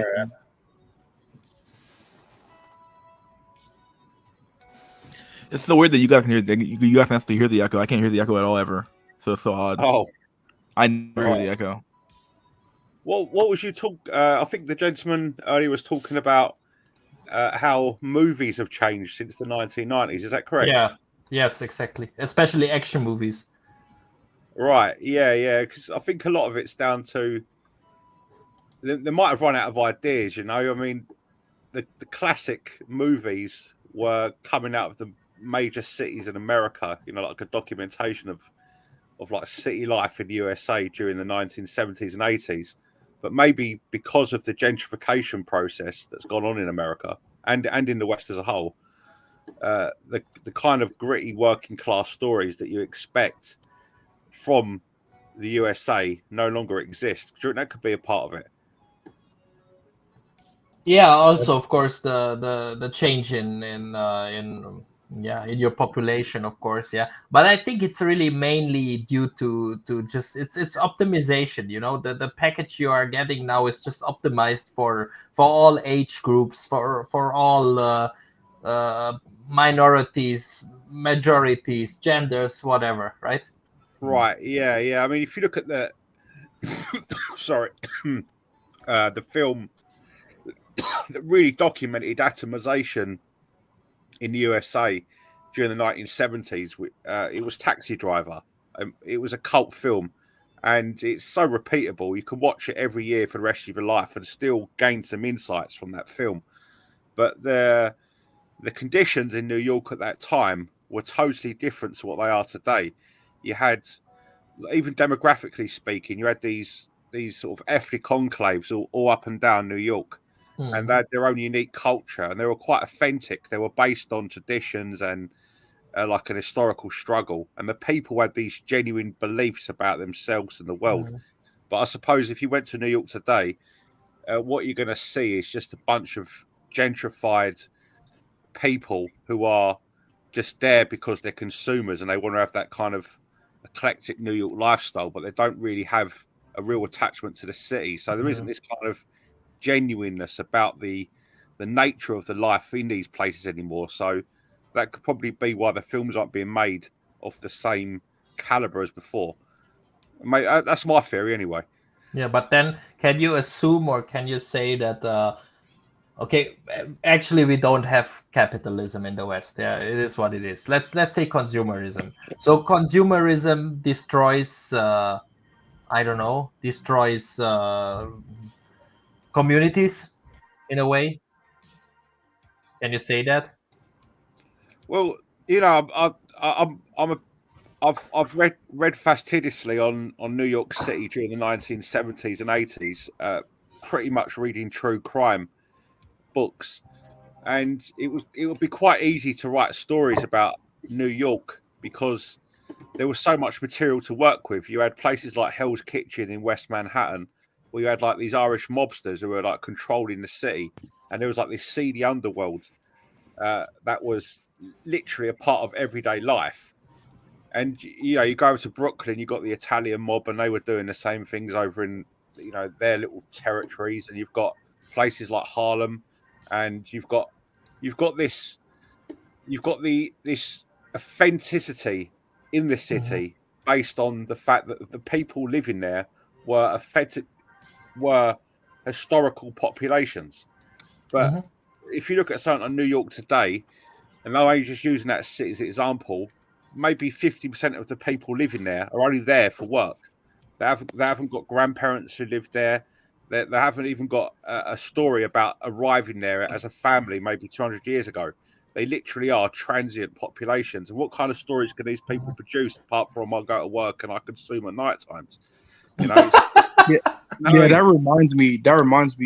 New York and the West, no, not the West, East Coast in general used to have higher populations of Italian immigrants and Italian children, but since I would say maybe the 60s and 70s, it's slightly shrunk. It is not as large of a percentage of the population now. Yeah. I mean, I live just outside of London. I live in one of the last enclaves of the true East End population in the London area. And if you look at the 1960s in London, particularly the East End, there was this really, really well documented population that were central to that area. There was so much going on there. There was the like crime gangs like the Cray Twins and other entities. There was like a boxing culture. There was quite a lot of world champions come out of this particular region because it was so hardcore, blue collar, and tough. And there was this sort of market culture where people would go to the market and they would earn money selling on the market. And much of the stuff they sold on the markets might not have been quite legit, but there was great stories there to be told. But if you went to the East End today, it's just a transient population. There's like the gentrification's gone in there, and people are going there because it's the East End, and it's like a lifestyle cliche, and that's why they're there.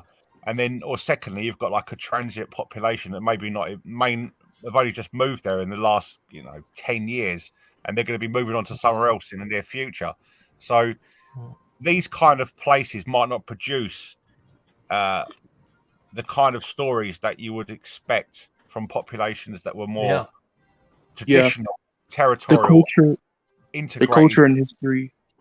Yeah, cultural history. Yeah, that kind of thing. It's being eroded because of and that kind of thing would play out in movies. I mean, I would. What would you write? What would you write about a story in West Manhattan today? You've got a guy that arrives there from Ohio in his 20s, and he manages to get some apartment that he can't afford, and he's consistently in debt. And then you just got to film about him. You've got to film about him sitting around eating takeaways all night. Yeah, but also make a story about a white liberal girl engaging in cancel culture and the destruction of white cis men. Yeah, the highlight of the story is that after the dude the dude's been eating takeaways every day for like 365 days, and then Rat City. and then the peak My of the OnlyFans story. journey. The peak of the story is that his mum visits him in his shitty little apartment, and she tells him that he's got to get a girlfriend. He says, "I can't. I'm an incel." You know what I mean? Oh my god. But mom, my right hand is my girlfriend. Yeah. like he gets really desperate and he turns up to some prostitute and in Watching Boo by the dashboard light. somewhere in the Bronx, and he turns up there, and because he's so weak, because he hasn't exercised since he was 10 years old, he just gets beaten by her and robbed. You know what I mean? It's like He's overdosing toy. he's getting robbed, and he's getting robbed by females. He drinks too much soy milk, and he thinks that sex is for toxic masculine men. yeah, but this kind of lack of vigor, masculinity, and integrity that is central to today's society, particularly in the places where the stories come from in the past, probably does play out when it comes to the production level, because a lot of these writers just haven't got anything to write about. I mean, what do you write about today? Liberal Johnny, like cancel culture Cole, it's like that, you know what I mean?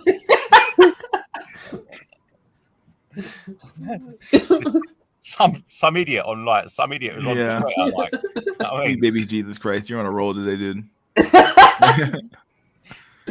It's like an epic story. Like he's looking for microaggressions on Twitter.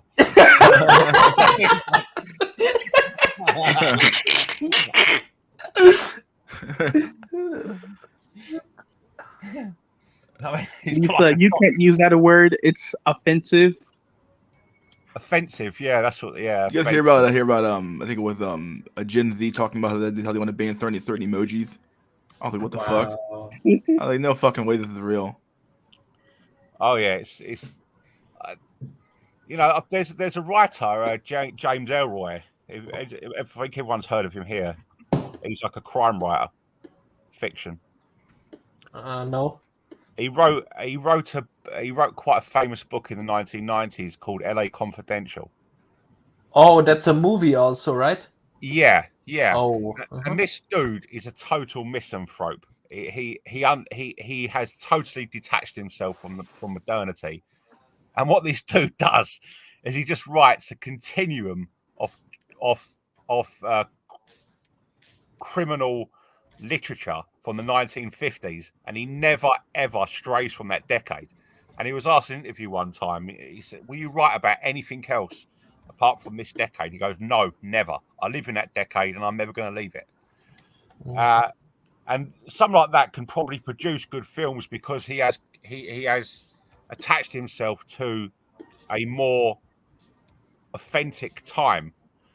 But the story writers out there, they've got an option today. They can look for stories in the modern world. I mean, what would you suggest, Mystery? If you could talk about like a modern day epic about a modern man, what would you choose as a storyline, Mystery? Storyline? My God, there are no good ones. That's the problem. What are you gonna be like? You're gonna be the average fucking Uber Eats driver or some shit? Like, what kind of fucking epic is that? I drove around town. Nothing interesting about Starbucks, council culture, butt plugs, and OnlyFans. Nothing. Yeah. Like, there's nothing epic about that shit. Like, you need, like, stuff to actually be happening. We're just so fat and decadent and overweight that we don't fucking know what's going on anymore. I know. Anymore. Like, you look at photos from the Great Depression, and you've just got these chiseled faces, and these guys who've been like working on the docks for the last 10 years. They look like they could just rip you apart with their bare hands. Yeah. And like they're waiting in line to get like a bowl of soup, and they'll be waiting there for like a whole day. And I mean, like, we have been raised to be fucking consumers, so like we've been raised to be fucking consumptive people, dude. So and they're like proud family men. Like they'll take that bowl of soup and they'll cut it up into quarters and give it to their kids. And they're like, and they're willing to endure the hardships of life just so they can survive and and bring up the next generation. And then you've got their contemporaries, like their great grandchildren in the modern day, and they're just like sitting around eating waffles and shit. Like they're approaching 300 pounds, crying about someone writing something offensive on Twitter, and you just got to think to yourself, this kind of degeneracy that's hit the modern culture. In a way, it's funny.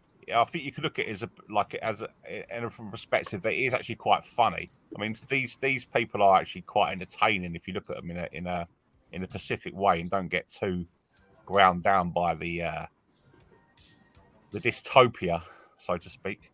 Yeah, good times create soft men. Yeah, it's great.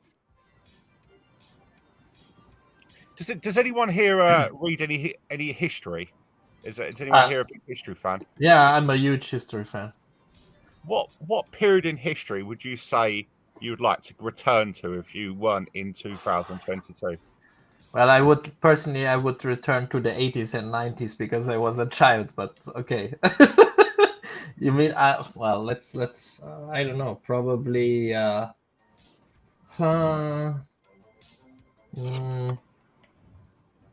the first years of the United States, I believe, because of all of the freedom, there. That they were fantastic. They were fantastic. You mean when the English actually first docked onto the eastern seaboard in the early 1600s?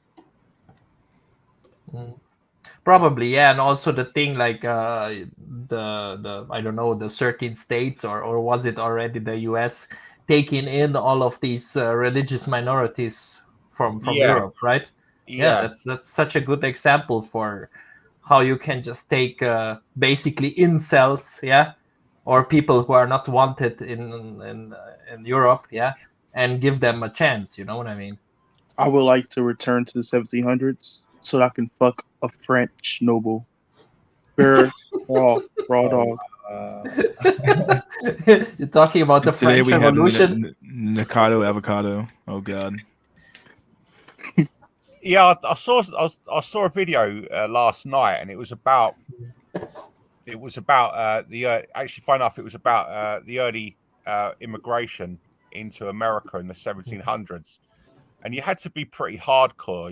You landed on the eastern seaboard, and you were ostensibly there at the will of the crown, and you were under the crown's protection, but the British crown was across the Atlantic Ocean, and if anything happened to you during the winter, you were pretty much alone. And a lot of these settlements that went over to the eastern seaboard in the early 1600s, they just died because you'd starve during the winter if you couldn't survive, and you tended to get attacked by roaming gangs of Indians who would just like scalp you and kill you, and couldn't even make it. So to actually survive that and keep on going, you had to have a sense of purpose and a bit of luck, and a sense of survival. But but these people that did survive and carry on, these were very tough, hardy people, and actually very highly selected. So you'd have a sense of pride that you actually made it that far, like your granddad was a pioneer or something. It would actually be great. But that kind of freedom, that feeling that you haven't got anybody over you and you're your own man, that sense of being alive is something that is missing today, because we are so contained within Western culture and everything's policed and everything's just there isn't that room for that pure masculine vigor, and I think that's something that is missing, and you have to find avenues within modern contemporary Western culture to actually do it in a way that isn't like subliminate it, you know. Yeah, I mean, you are right. Nothing is earned anymore. Everything is just given. You know, everything is. You don't need to be the best survivor or the best trapper or the best whatever skill you had back then. Right nowadays, you just need to know the right people. Yeah, and no one cares if you really succeed. Yeah. I mean, what I'm trying to say is, in a sense, nowadays, we had this before. It's all superficial. It's all on the surface. It really doesn't matter if you are a good, I don't know, software developer or the nowadays traits. Yeah. Yeah, and I think also I like the attitudes of pre-modernity, and I classify modernity as anything but before the 1750s when the Industrial Revolution hit England in during that period.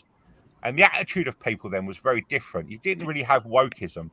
All around the world, people had this really very realistic, naturalistic, and uh, a real Expectations. rational worldview. For example, if you had like the Indians, are quite interested in the war between the early European settlers and the Indians. If you turn around to an Indian like who was on the frontier during the 1720s and said to him, "These people are oppressors and they're taking your land and they're really aggressive," an Indian would turn around and say to you, "I'm no pussy. I'm going to get them out eventually." You know. That kind of attitude that they weren't. There was no sense of being a victim in any quarter. It was like, well, they've taken it. They're obviously better than us, but give it a generation, and we're going to get them. And this attitude was ubiquitous across the whole world. It was just a more masculine worldview, and it was contained in Androcentric. every single culture. Like you look at how people operated. It was just very manly and masculine. I mean, today, if the same thing happens, you would just not see that kind of reaction, you know? You'd probably get shamed for being masculine. Yeah. Well, yeah, but I think men were more masculine then, and I think it was around the whole world. I mean, if you look at the early 1700s, you had the English and the Red Indians are at each other's throats. You had Ottoman Turks, and they were just like conquering everyone around the southeast of Europe. You had like African tribes who were just going off on a tangent and building kingdoms and all that and taking on other kingdoms. The Mali Kingdom. Yeah. Is it Mali Kingdom? Where's that? Mali. In Mali, in African countries, there's this the African king of or the king of Mali. He went to Mecca or into Arabia, and he visited a lot of other African countries. And on his way with a huge caravan of, I don't know, like 40 elephants and however camels and like 30 kilo of gold. And on his way visiting cities, he left pieces of gold in every city, on his pilgrimage to Mecca, I think. All right. What period was this dude? Who? I don't know. Let me Google it.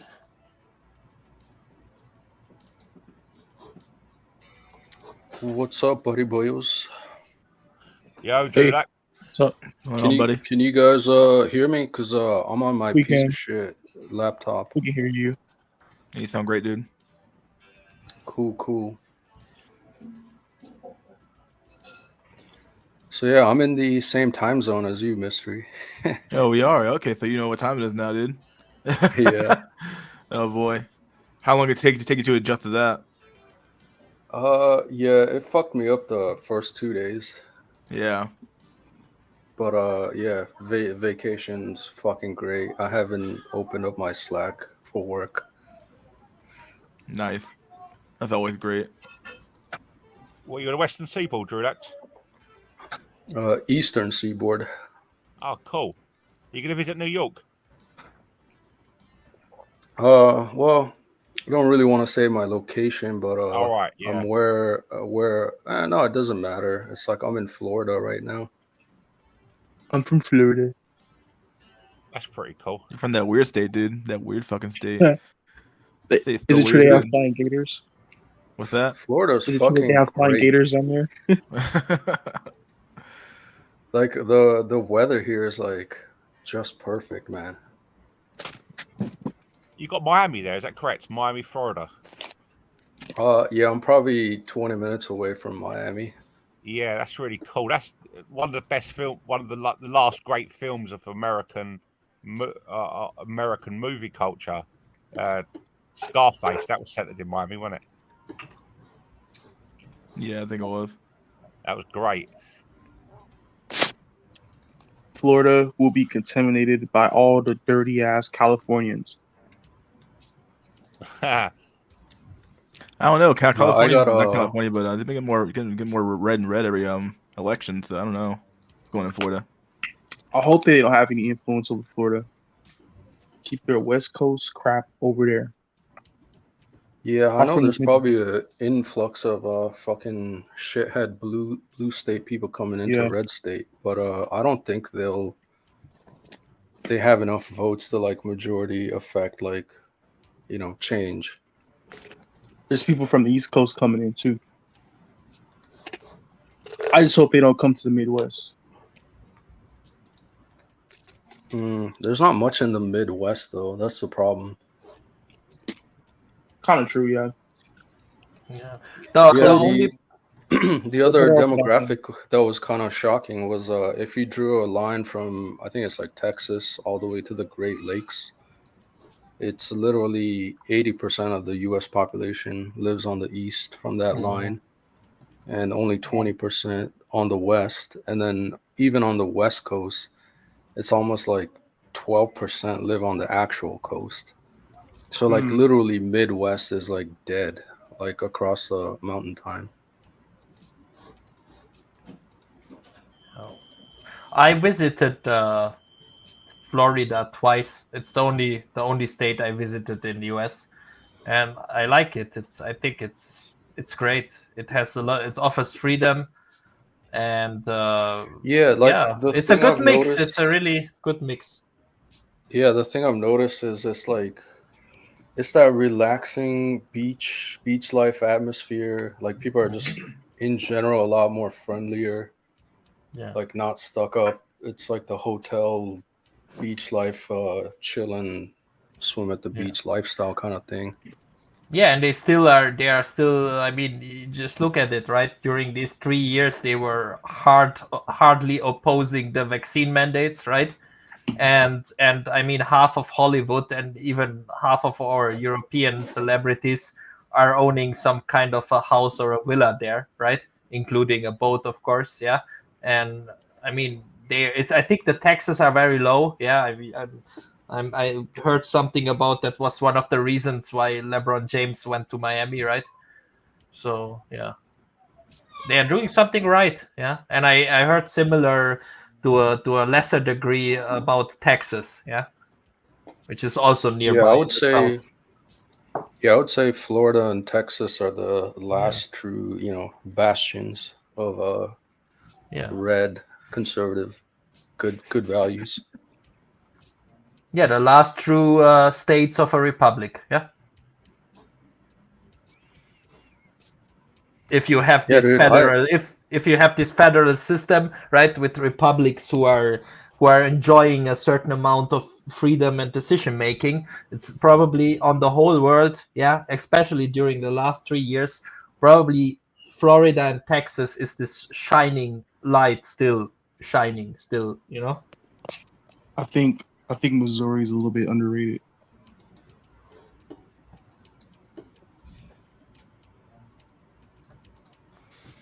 Why do you say that?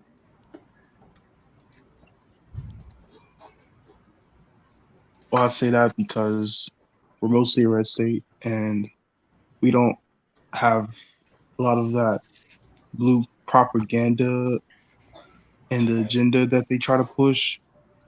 Like, for example, our schools are anti-wokeism, so they don't really allow something like queer story time to happen in our schools like it happens in the East Coast. Yeah, it wouldn't surprise me if there were a few other states like that as well in the Midwest. They kind of all have that sort of policy, so it wouldn't surprise me at all. Yeah, I still don't get how people fucking live in California. It's like if it wasn't for the Hollywood and, you know, like a celeb thing, it's just like, why the fuck would you want to live there? Yeah, Drawlix also this year, like most of my colleagues, yeah, and or my social circle friend group or whatever, they want to go to New York, yeah, they want to go to California, yeah, Los Angeles, San Diego, whatever. I mean, Yeah, why not to the cut hell you would off, you man. go there? Yeah. No, not to cut you off, Yeah. but I think it's cool if you just want to visit, you know, like you're in town, you want to check out the locations or whatever. Like you're not gonna live there, you're just gonna be there for a short time. Then I think it's all good. But to actually fucking live there, it's like Right. Yeah. Jesus Christ. Like if you're a college student and you want to live in one of those places, it's basically financial suicide. Mhm. Is the economy bad in California? It's probably the worst in the country. They have high amounts of unemployment and homelessness and drug Mhm. Right. use.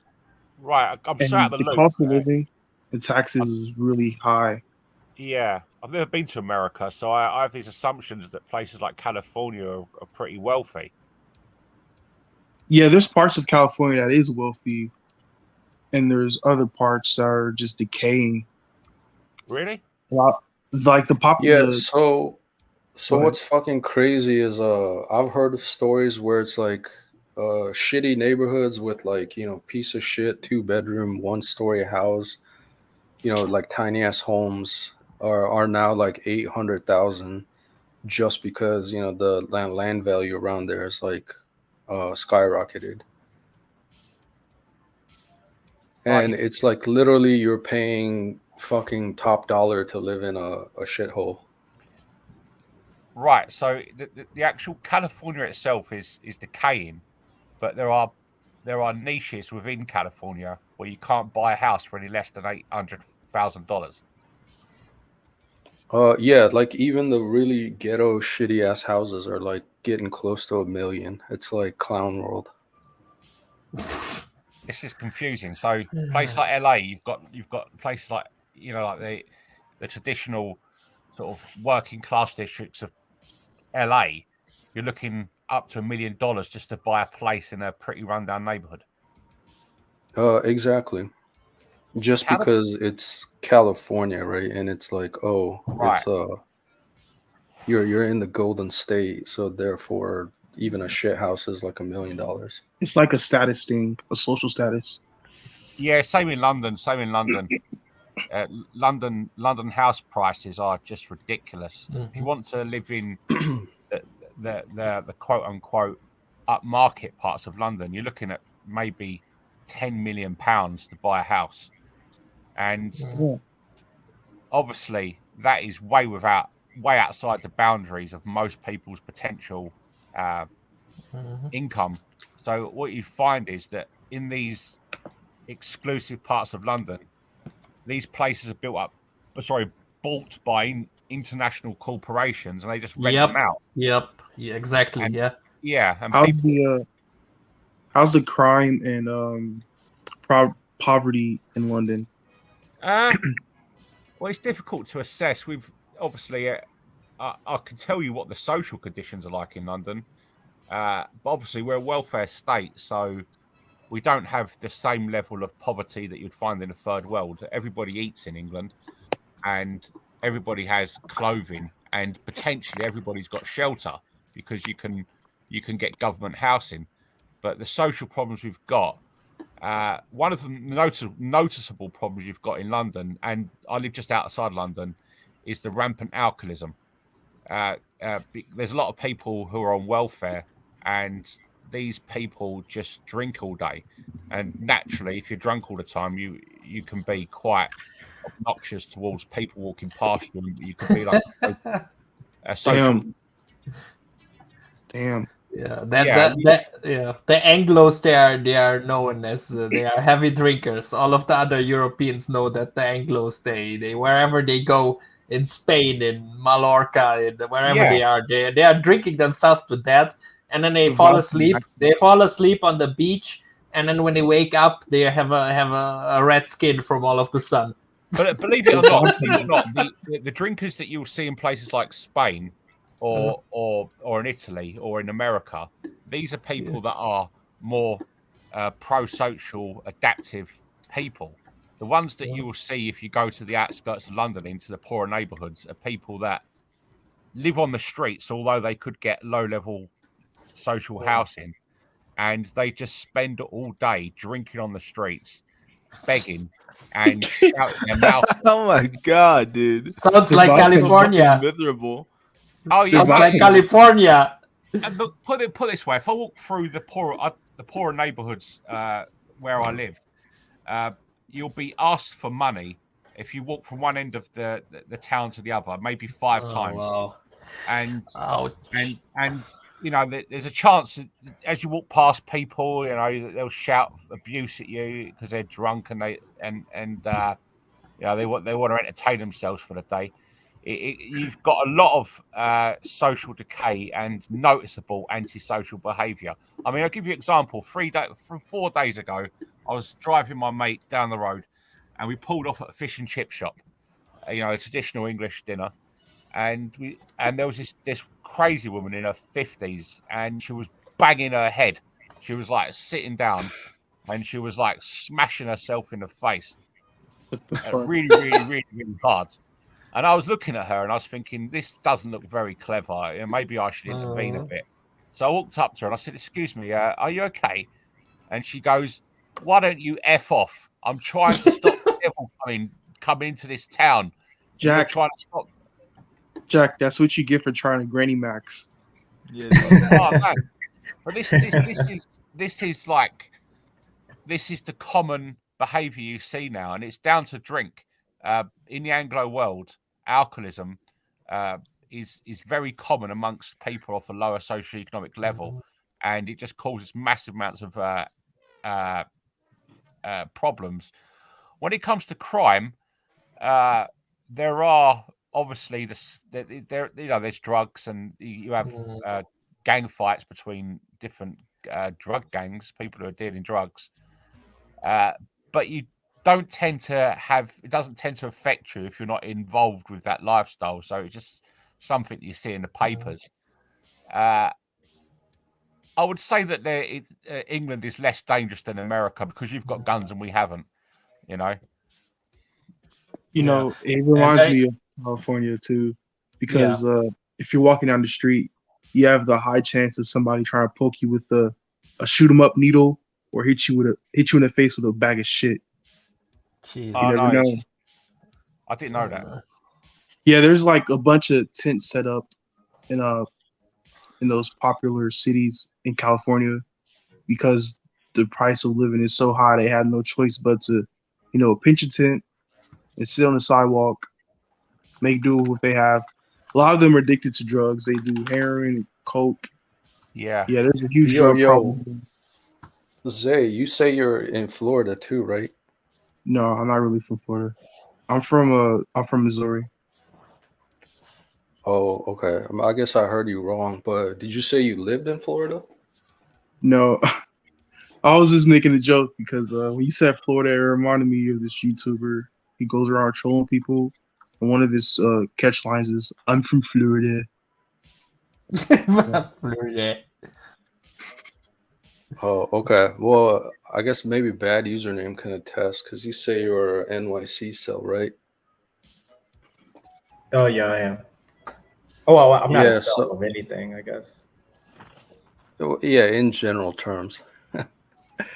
But yeah, like so last weekend I went to, like a gun show, and I was like, holy shit, man, they actually got like really good stuff for sale here. And back there in my state, it's like you'd be hard pressed to find any of this shit, especially like they're limiting the ammo capacity and everything. And it's like it's kind of funny how to think like the more conservative, like you're free to buy guns and shit is more safer than, let's say, like Yeah. California or New York. Yeah. Convincing anybody of that is like has been the hardest thing in New York. It's like I remember I was talking to this girl and I said that I was, trying to get my license for, firearm. And she said, and I was like, yo, it's really hard. I have to go through a bunch of shit. And she was just like, oh, like you should. And I'm like, bitch, if you're ever in trouble, yo, like, helping you. You know what I'm trying to say? Like, it's one of those things where talking to these girls or talking to people in general, they don't really understand how guns can keep them safe until Yep. on the M line, there was a mass shooting. You know what I'm trying to say? Like, it's Yep. it's hard to explain, but yeah, go on. They're just following what the mass media has to say. Like, for example, they want to ban rifles, but what they aren't aware of is that handguns make up mass majority of the crimes Mm. committed in America. Yeah, Firearms I like think rifles and I shotguns make read up yeah, I think I read the FBI stats. It was like 8,000 murders or something in 2022, and I think it was like 6,000 of them were handguns, and like 1,300 was only long rifle or shotguns. You know, what their goal may be is to purposefully ignore the stat in the mass media. And once they see that gun violence is still continuing, they'll be like, okay, well, maybe we need to get rid of handguns too, since the crimes aren't actually decreasing.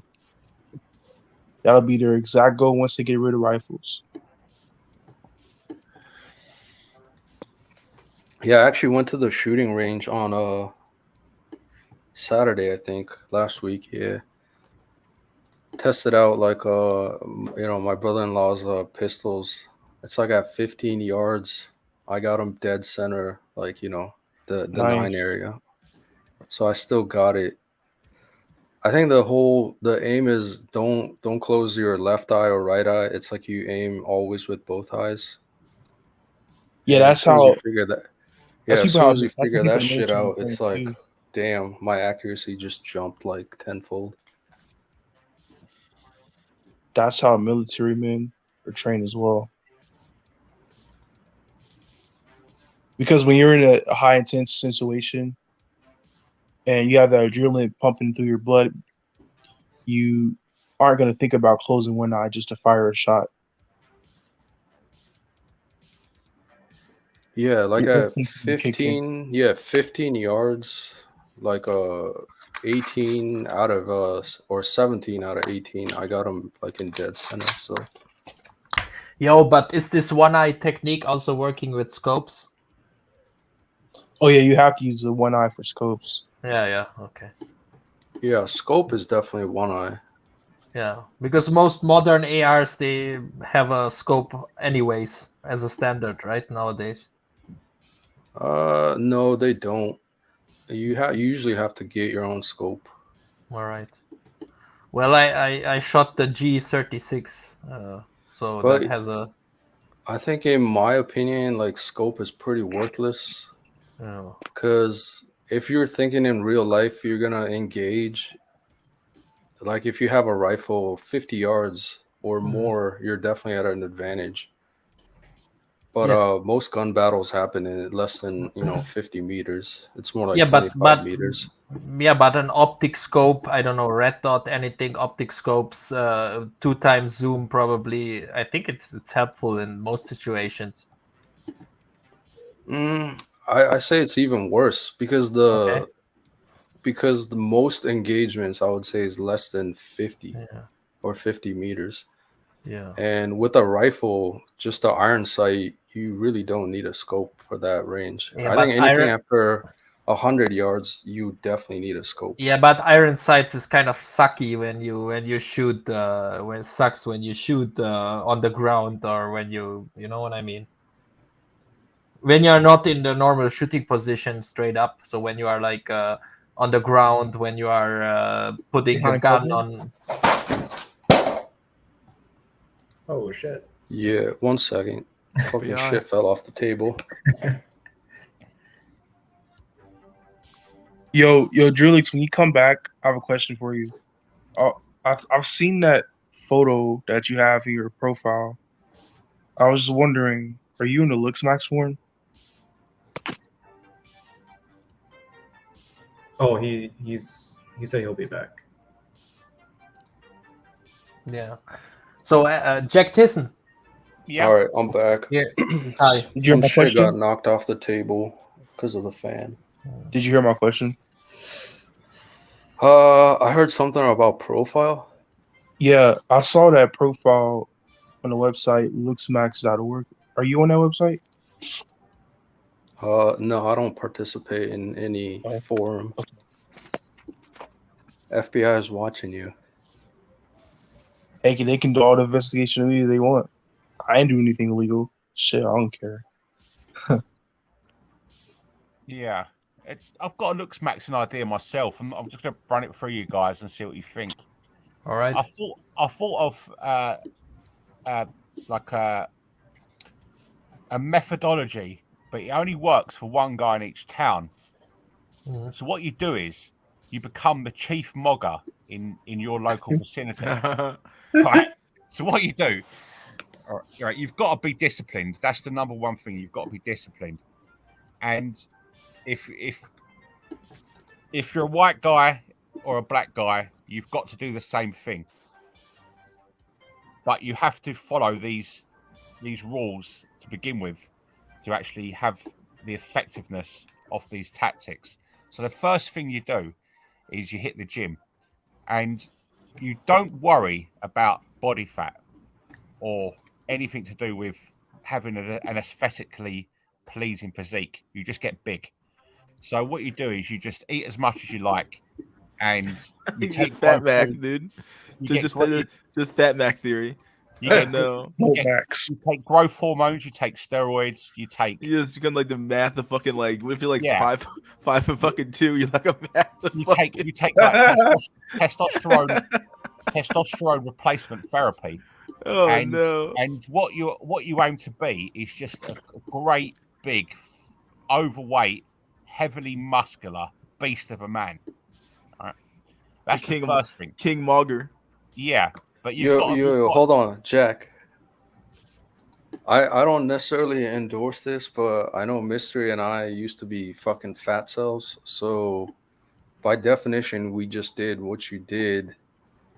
And we're in the opposite boat. Like, we're trying to slim down, but we already have like the muscles and the bone structure built up from being a fat ass like for many years. Right, yeah, but you've got to take the growth hormones to have that visible, like muscle mass underneath the obese frame, and then secondly, you grow your hair as long as you possibly can, and you put it into a perm.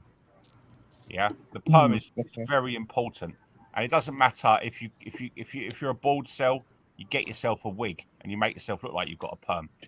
Right? Now the second thing, the third thing is clothing. Has anyone seen them clown pants that are worn by bodybuilders during the 1990s? You know, the sort of like like the overly baggy striped synthetic monstrosities are worn by the bodybuilder community. Yeah, the 90s sport track suits. Yeah, buy several pairs of them. All right. All right, now get yourself a t-shirt, all right, or a vest, and across it put pure power across the front, all right, and across the back say put this: I don't care about prison. Yeah. Right. Now, this is the fourth one. You've got to prove yourself now to be the biggest alpha in your vicinity. Right? Yeah, and you also would need a mustache, of course. Right, you've got to have a 80s moustache. mustache. By the way, you've got to have a moustache. You know, it doesn't matter. You've got to have a moustache. Sorry, I missed that out. You've got to have a moustache. With your perm, you have to have a moustache. Now, the fifth thing you need to do is get yourself one of them 1980s ghetto blasters. All right, and put it on your shoulder. Oh right, no. And walk. All right, it's got to be really offensive, expletive gangster rap. Yeah. you know like the 1990s gangster rap that had like an expletive every single word. All right. Yeah. Right, and you've got to walk through the streets of your local city, and every time it's expletive, you've got to shout it out as loud as you possibly can. All right. Now, this is what you do. All right, you walk through crowds of men, and you basically let them know that you know what happens if they challenge you is not going to be good. All right, all right. You walk up to it's got to be a crowded place. So you stamp your dominance. You walk up to some women and you put the ghetto blaster down, and you surprise them because everyone's had their phones out by now. Yeah, everyone's had their phones out by now. Yeah. You look at the women. Yeah. All right, and then you pull that clown pants closer and closer to your thigh, and you have a synthetic Johnson. It's like a 12-incher. Yeah. All right. You look at them. You go, "What about it? It's party time." Walk towards them. I guarantee you. Yeah. I guarantee you'll get a date. Yeah, a date with another inmate in a cell. Gotta walk around with a big cigar too. Oh my! I'm a solutions guy. What do you reckon? So would this is throw in a big 80s cigar. 80s maxing. 80s maxing. 80s max. You know, it works. You know, this could be a global phenomenon. You know, you just got to be one guy in your town. This could, you know, there could be a guy who's listening now and quite, you know, Catamaran in Nepal, and he's run out of ideas, and you know, 3 years later, he's actually slaying Jack. advice. Jack, you forgot about the dark shades and a big cigar. Oh yeah, that's optional. But that might go over the top. You know? I mean, it could work with everything, or I mean, if you are at least, I don't know, a 6, a 5, a 6, and you have this specific look, right, which no one else has, in combination Hold on. with check the private chat link. Is this the look you're talking about, Jack? Let's have a look.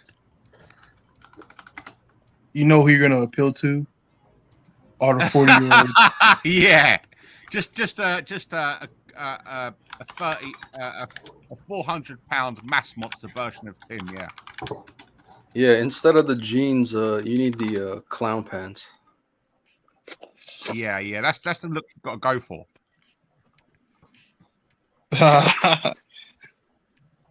What about this other one? This is just, you know, this is like the wounded bird syndrome. A lot of today's society is built on wokery, and it's built on the concept that there is this entity who is suffering under the heel of an unjust society. So what about if you paint yourself as the quintessence of the disadvantaged male? So what about this one? You don't go for the alpha dominance, you go for the complete opposite. And you walk up, you walk around just like sort of flinching, like it's got to be a crowded place. You like flinch every time someone walks towards you. You get yourself to be not fat but really skinny, like the type of guy that's a bit malnourished down to some latent nervous syndrome. And you turn up. This could be a viable option. You turn up in front of a group of women, all right, and you just fall on the floor in front of them to try and get their sympathy, yeah, because you're too weak to hold yourself up, and then you crap your pants in front of them, yeah, and you try and sort of work on that wounded bird syndrome and try and get them to feel sorry for you. Would that work? Because as soon as they I think you just described it. I think you're describing a pyramid cell, but I don't think that's just gonna work. No, maybe not. I think the first guy might work, maybe. Yeah, I mean, something akin to that would be the male feminists. They don't even get any pussy. They just virtue signal, and they think that they're doing the right thing when they get into some pennies, but they're getting nothing. Yeah. Do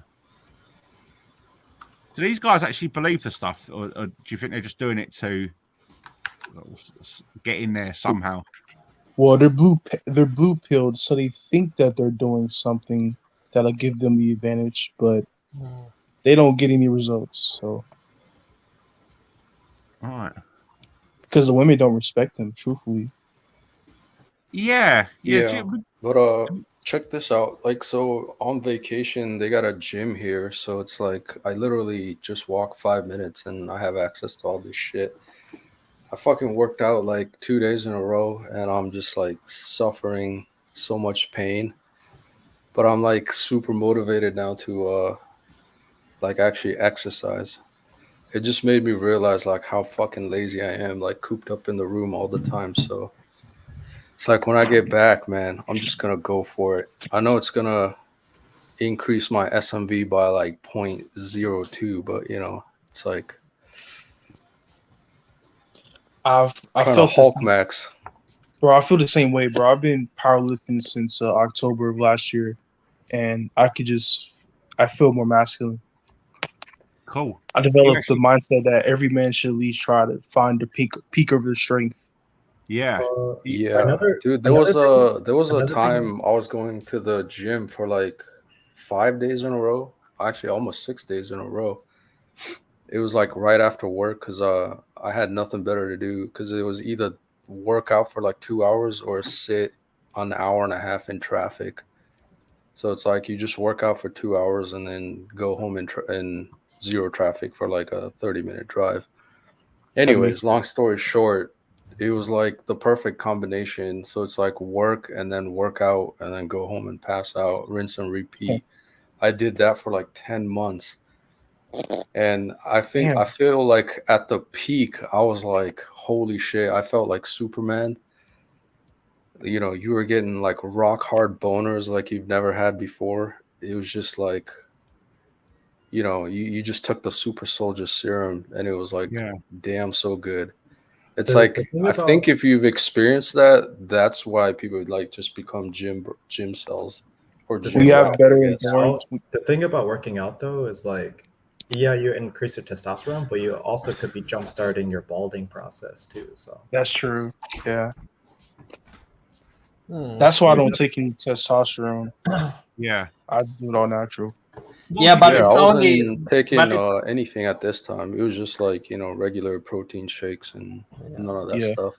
but you will only become bold faster, yeah, if you have this predisposition, right? So basically, if you overdo it with these hormones, injecting those hormones, you will more likely or earlier get all of these problems, right? Ranging from hair loss to heart problems, yeah.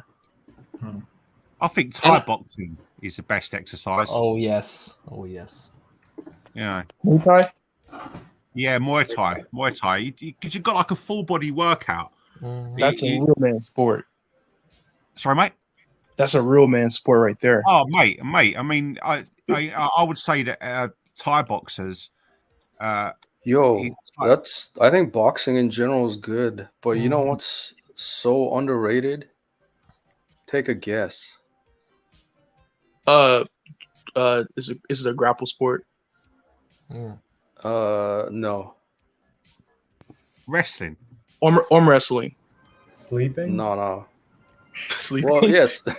Well, actually, no. You do bring a good point. Like after you work out, you do need to sleep to get your muscles rested and healed. Mhm. Otherwise, you're not gonna get those gains. Yep. But no, swimming, man. Swimming Oh is so yeah. fucking underrated. Yeah. Mhm. It's That's like they got a conditioning. pool. Yeah. Yeah, they got a pool here. I did like 6 laps and I was like, holy shit. Like That's full why you body gotta go try workout, bonus. The thing with Thai head to boxing toe. is that if you train in it for a year, in stand up, you become almost unbeatable when you contrast Yes. your abilities to the average man. Yeah. You know, you've literally got you've turned yourself into like a human weapon because you've Mhm, honed mhm. every single one of your limbs into like a highly destructive force. But the actual byproduct of the training is that you get ripped. If you look at anyone who takes their Thai boxing training seriously, they tend to be ripped, even if they're quite low level in their skill level. They just have these like ripped muscular bodies.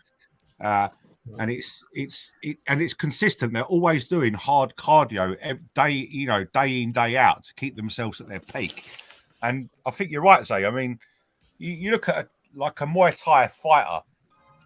and you contrast him to anyone else in the world when it comes to that kind of niche, combat sports. Mm-hmm. They're the toughest because these are guys who are taking constant leg kicks day in, day out, and that's one of the most painful techniques to actually absorb.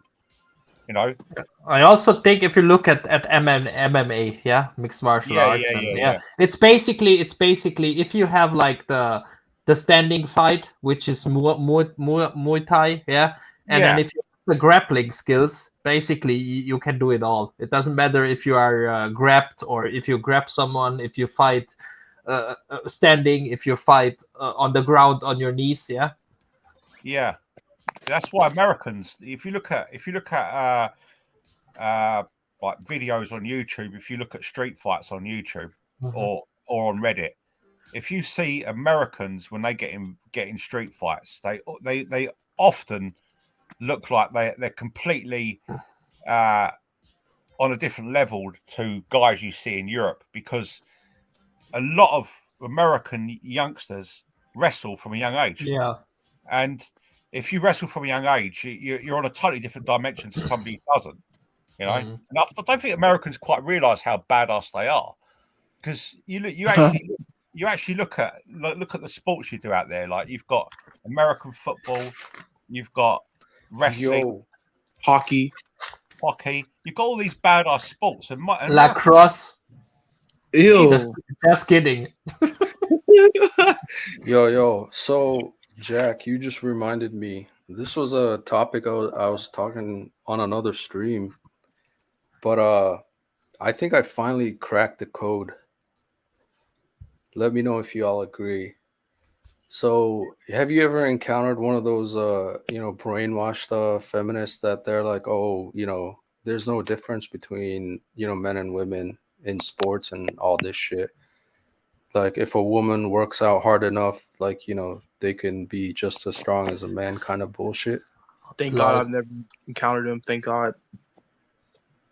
Yeah. So I found the root cause of like why they think that. So if you think about it, a lot of fucking people grow up as single kids now, so they don't actually have brothers and sisters, right? So I'm saying if a Floyd grew up with siblings, especially like an older brother or younger brother, like they're gonna experience like that fucking difference in physical gap. Yeah, on size. Like, you know what I mean? Like, you could be a 15-year-old girl and your 12-year-old brother will like just take you out in terms of strength. So Exactly. like the Floyds that have experienced that difference, like I don't think they would even think, the delusional thinking of like, oh yeah, like a woman can be stronger than a man, like kind of thing. You want to know one argument that completely yeah, that's what that's what I was saying. It's like a lot of Floyds grow up like delusional because they've never experienced it. They've never been bitch slapped or experienced the difference essentially. No. How come there isn't how come the fastest person on earth isn't a female? It's Usain Bolt. That right there pretty much proves men physically superior. Yeah. If you look at some of these female boxers, there was a fight recently, yesterday between Claudia Shields and that was the American one, and an English girl. I can't remember her name now. And although that female is obviously a female boxer at the elite level is nowhere near a male boxer at elite level, they were throwing some pretty good punches. It was quite impressive to watch it. I was actually looking at them and thinking that they have reached a pretty high level. Obviously, we all know biology dictates performance in the end. You're never going to have any woman in the world who could defeat Tyson Fury in the boxing ring. I mean, you could have 3 of the toughest women in the world and they wouldn't be able to defeat Tyson Fury.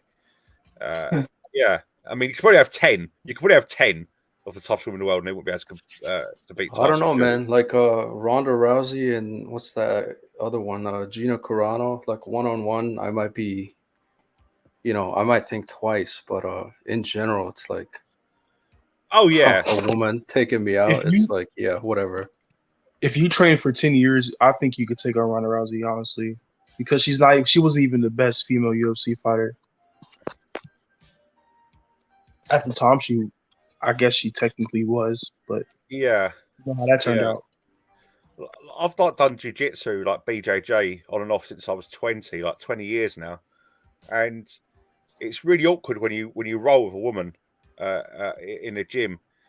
Even if she's got a high skill level, it gets to the point where you think to yourself, I don't want to go too far.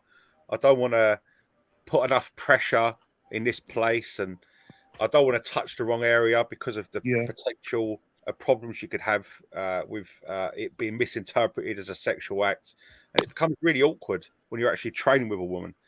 And I actually refuse to do it. Like if I'm in a gym and the woman's in the gym, I'll try and avoid training with her because of the problems it can happen. You know. Would you say, since you're training in grappling sports, would you say that strength can outweigh skill? Yes, I mean you've only got to see, the Icelandic strongman. What was his name? Thor. You know the guy who played Thor in the Game of Thrones.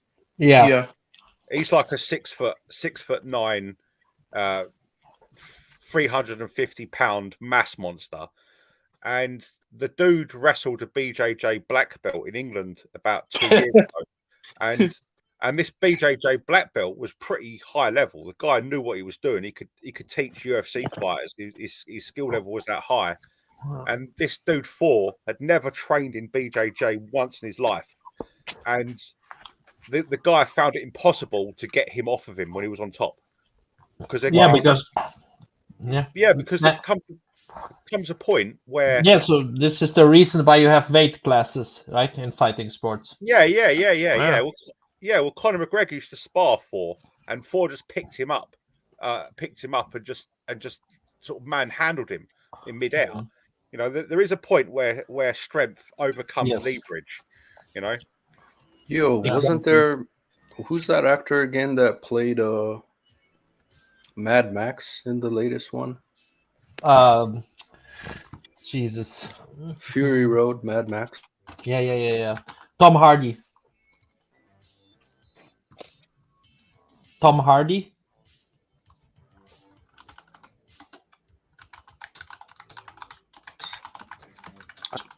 Famous actor. Oh yeah, Tom Hardy. That's the one.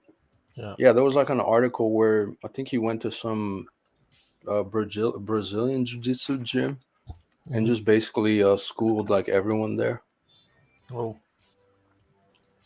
Did he But really? he was training, like training on his own all the time. So Interesting. American wrestlers would, on average, decimate the average guy in a jiu-jitsu gym. Yeah, I think so, but they would also lose against a guy who can really kick and punch. You know, something like a boxer or a kickboxer. If he can keep him off grappling him, right? Well, American wrestlers, like you've got a freestyle over there. Apart from the Russians, the country that secures medals on a regular basis is the United States. You know. Yeah. You've got you've got the only guy to ever beat Karolin was the legendary wrestler from Russia. Was an American in 1990s. Yeah, but also like I mean when if you go up against a real good, I don't know, kickboxer, Thai boxer, he can really knock you out while you try to grab him. Yeah. Well, I would kind of disagree because first you'd have to have the knockout power to prevent them from being taken down. And those fighters don't necessarily train in a takedown defense. So if they're taken down to the ground, they don't have any experience. They don't have any grappling experience, so they're going to get dominated. But they have to rely on their power in that instant. If they don't get the knockout, then they're pretty much done once they get taken to the ground. You may be right, because of course you can. They need to knock the grapplers out really fast. Yeah. Because else it's over. Yeah, yeah. Who do you guys think was? I believe Mike Tyson in his prime was really the best boxer ever. I believe. What do you think? He Hard was a to say, monster, honestly. dude. He was a monster. He was a monster. Yeah. I'd say Joe Jack. Lewis, best heavyweight. Okay, that's so back in the times I don't know any. I didn't watch any fight of Joe Louis.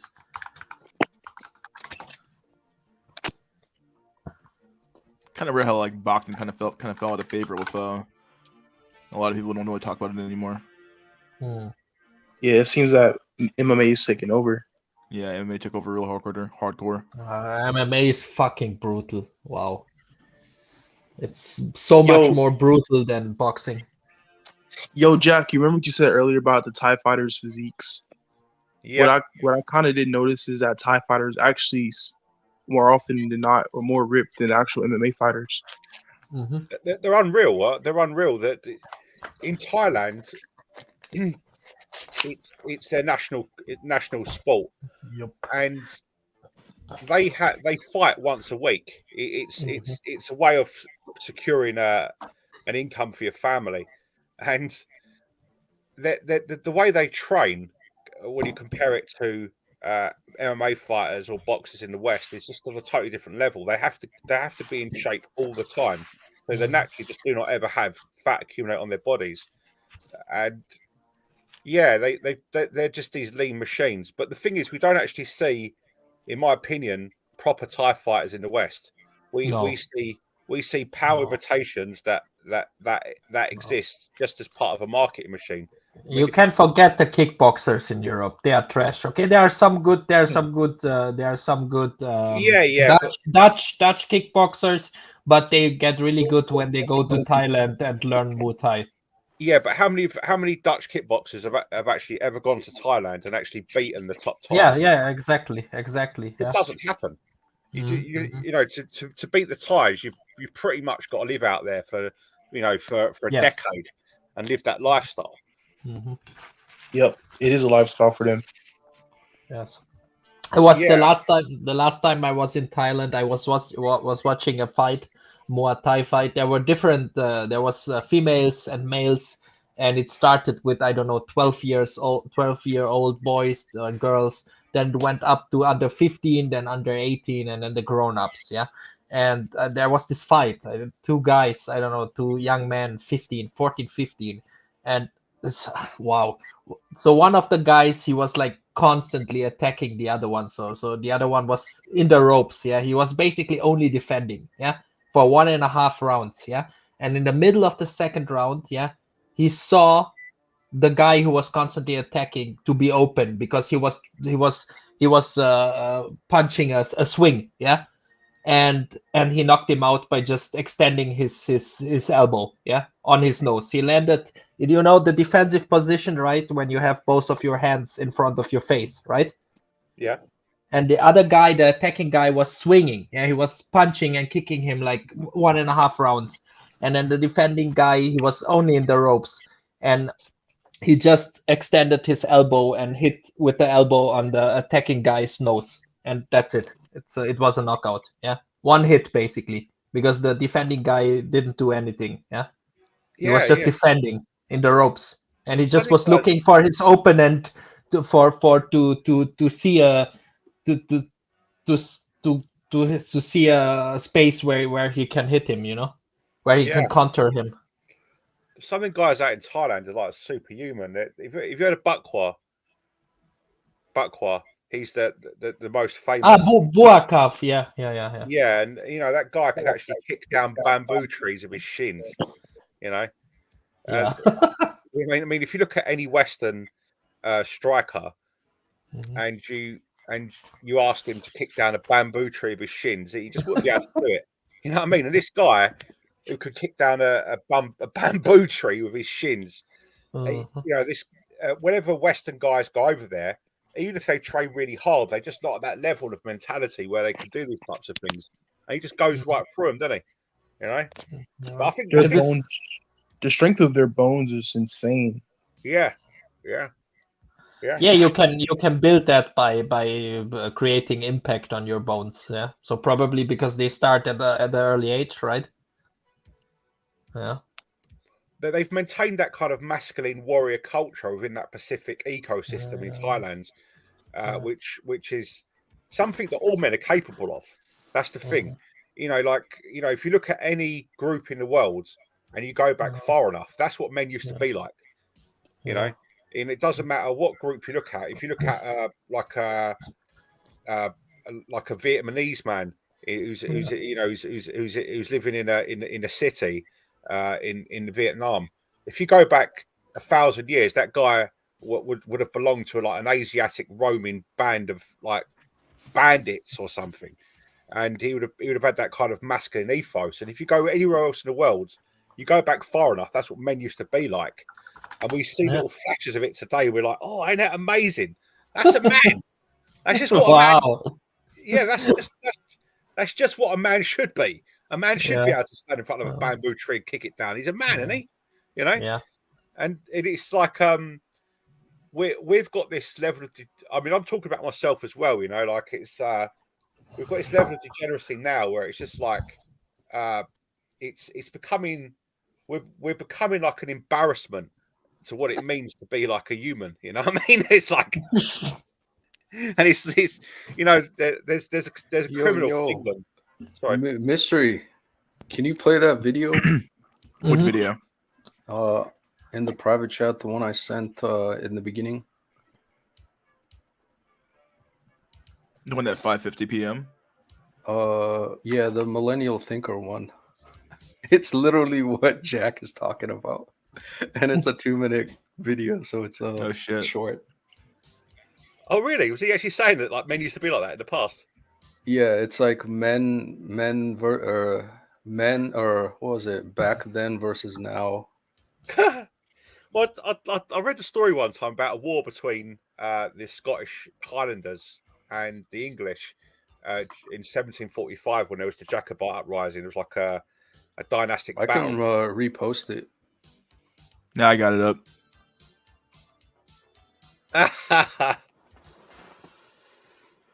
This is your great-great-grandfather. 4th place at the Olympics in France. An amazing wrestler. If not for the Svensson guy, he would probably have had a gold medal. And here I have your great-grandfather. 4-time featherweight boxing champion. His right hook could knock out a deer and his left hook was banned by the court. I would show you some pictures of your banned by the court. Oh, man. That's pretty good. grandpa, but my mom got rid of them somehow. And there is me. You already know my story, so I won't repeat myself. You see, son, our whole family comes from a great lineage of athletes. So I hope this whole thing doesn't end with me. Sure thing, Pa. The son is a fairy maxer. What are you drinking, son? Just regular tap water. Oh, okay.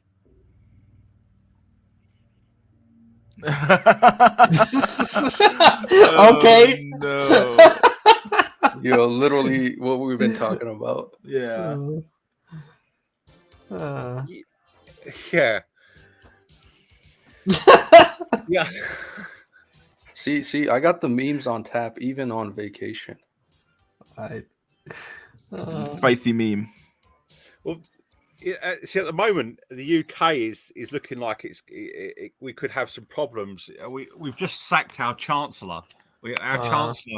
Our chancellor was wrote this bill. He did our budget, and he wanted to give tax cuts to the rich. I think he was trying to make some sort of power play and get in their good books, but they sacked him. And forgive me for saying this. I think maybe a depression for a year across the whole West would actually do the population pretty good. I mean, we are already in depression since 2 years. Yeah. Is it going to get any better? Is it going to get any better, or are we just sliding down? Hopefully, it's going to get worse, man. I think you'll start to see recovery in 2024. Oh God! Yeah. But it's not as bad as it was in the 20s. Yeah, Was it the Depression? yes, the Great Yeah. Depression. No, it's not as bad. Probably, Jack, you can compare this with the H's when Maggie Thatcher took over, right? Because UK had like 29% of inflation during that year. Yeah, Damn. and probably You in tell me, mate. that kind of, huh? Yeah, yeah, Maggie Thatcher. Yeah. Yeah. And Yeah, so I and know. when Mystery. she What's up? Have you even put money in the stocks lately? I've just been I have like holding on to my very little. cash, dude. I have very little I bought. I'm like maybe like I put like maybe 5% of my cash in those stocks. That's really it. I put 12,000 and my shit's on negative red right now. They've since I bought. I had 150K and it's all on the negative. So, but that's expected.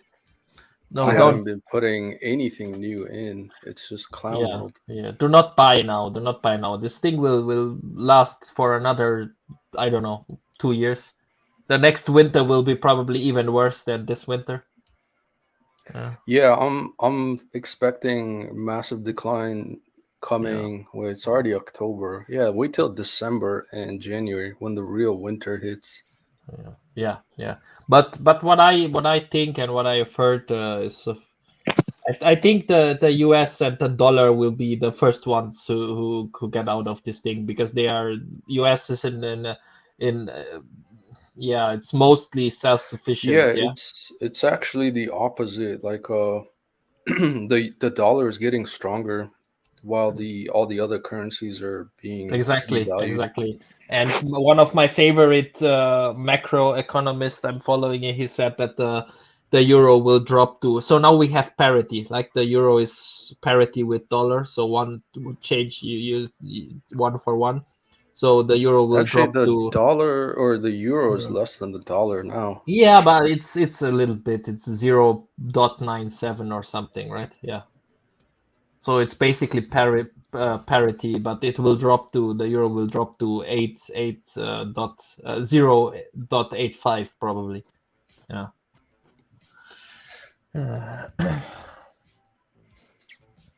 Yeah, and England is also not doing very well. Yeah, so I don't know. It will be not over. Probably it will take another year, another winter. Yeah.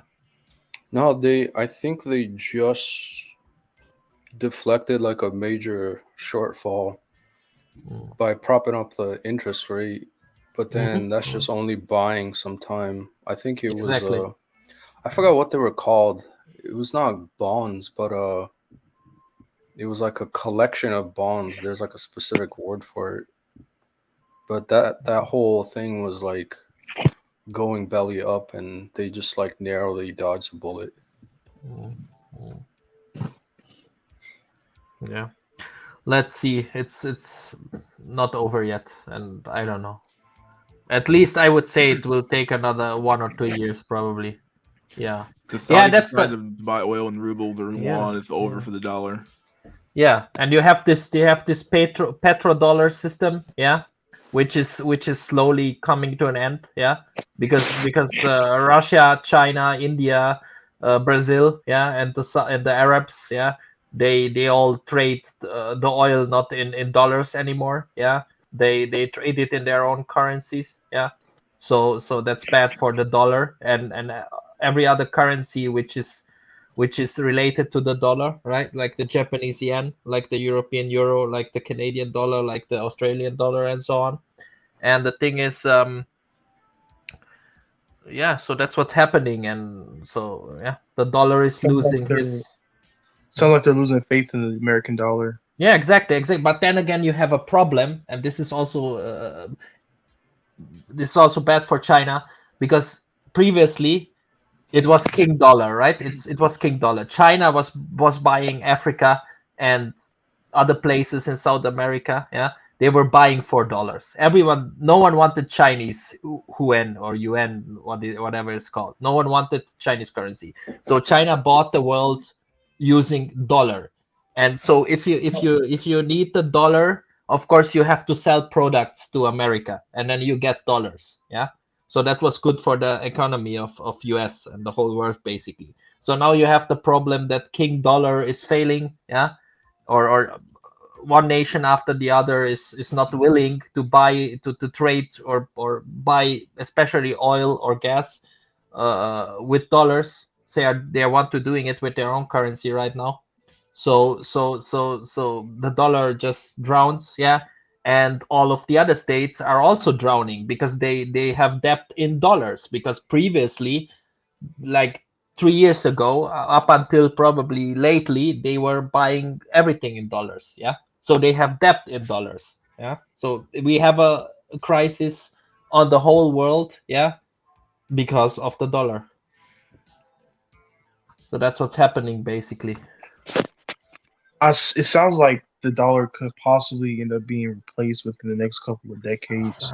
Yeah, probably, but I don't think so. I think America will come back. Yeah, especially because you guys have you have your own resources. Yeah, you can, of course, you need to import this and that, but you can self-sustain to a great detail. Yeah, which Europe can't. Yeah. That's true. Yeah. So I believe that the US dollar will be the first Western currency who will come out of this bottom.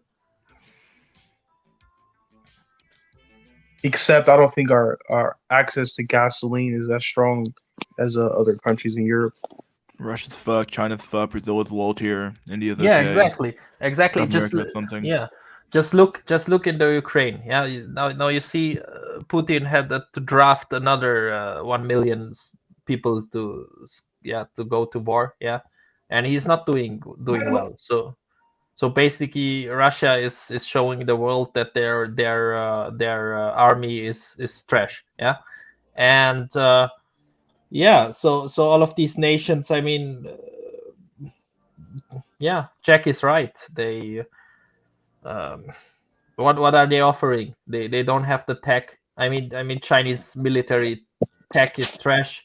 So is Russian. I mean, I was really surprised about how terrible the Russian army was. And if they're terrible, I can only imagine how much worse the Chinese military would be. yeah. And even though it doesn't matter, because China Yo, has planned. Yeah, I'll say about the rice cell army, the last war they fought was like back in Vietnam. exactly. Yeah, 50 years ago, dude. Yeah. So all the That's the fucking problem. generals and the soldier haven't seen like Yep. legit actual combat. And Mhm. I guess the Ruskies and US have always seen combat. Yeah. But, China rice cell army is zero experience. And China really wants to beat Taiwan. I don't think they can do it. I think Japan will not. Yeah, and truth be told, like they got a 1 million man army, but it's all like, firstborn sons, basically. And when the body starts stacking, it's like, bruh, you really think that the Chinese parents are gonna sit there and be like, oh, we're gonna let our kids die? Yeah, and you see this in Russia now because I have a colleague and he is from Russia and he told me like his 3 best friends, yeah, one got drafted, but he was lucky because he's maintaining tanks, yeah, in a big city, yeah. So he's not used as cannon fodder, so he's lucky. And one is sitting in Dubai, and the other one is sitting in Kazakhstan or some of those former Russian republics. Yeah. So two of his best friends fled, and one had luck that he's maintaining tanks and not being used as cannon fodder. Yeah. So that's the willing of they are not willing to fight for Russia. Yeah, I'm thinking like it would be smarter to enlist, right? And then maybe you get a pick of where you want to go. So if you want to be like some maintenance tech, it might be smarter to just like enlist and then pick a safe spot rather than forcefully being drafted and becoming cannon fodder. Yeah, but you cannot be sure where they put you. You know what I mean? Yeah. So even though you may have skills as an engineer, yeah, or as a mechanic, they still could send you to the front, yeah, to the front lines, yeah. So in my opinion, is best to just run away, just leave the country, And I was thinking about this because God forbid Europe will join this war, right, over Ukraine with the Russians. Yeah, I will look to get into, I don't know, Switzerland or somewhere outside of Europe. Yeah, and seek asylum. Yeah, we are having this discussion. We can discuss again. What should I fight for? Right? For what? For a failed system? For global tranny? Yeah. Yeah, I saw like people are paying fucking almost $20,000 for a flight out of Russia. Mhm, That's fucking mhm. insane, Damn. dude. Yeah, you need money. If you need to Yeah. flee, yeah, you need money and And then stash. yeah, it's like a 48-hour wait at the border Yes, minimum, yes, yes. and like 15 hours minimum wait. Or the line is 15 miles from the And border. depending on where you go, you might get turned away as well. Yes. Yeah. A So lot like of Russian. all the countries for the Russians that don't require visas are basically flooded. Yeah, and then as we are talking, what are you fighting for, right? For global tranny, yeah. And then I hear here in the media, I heard like, I don't know, 2 months ago that Ukraine has a transgender division now fighting. Imagine, yeah. Do they really? Yeah, it was in the newspaper. It was here in the newspaper. They had a transgender division and they are proud of it. Yeah. Oh my god. Yeah. Now you know. Inclusivity. Yeah, you're equal right to be cannon fodder. Exactly. Exactly. Yeah, so you see, this excuse by just pretending or identifying as a woman is not working in Ukraine because they are short on men. Yeah, right. And they are also starting to draft like 15 years old because they have already the fifth or sixth draft wave in the Ukraine, so they are starting to draft now 45, 50-year-old men. Yeah.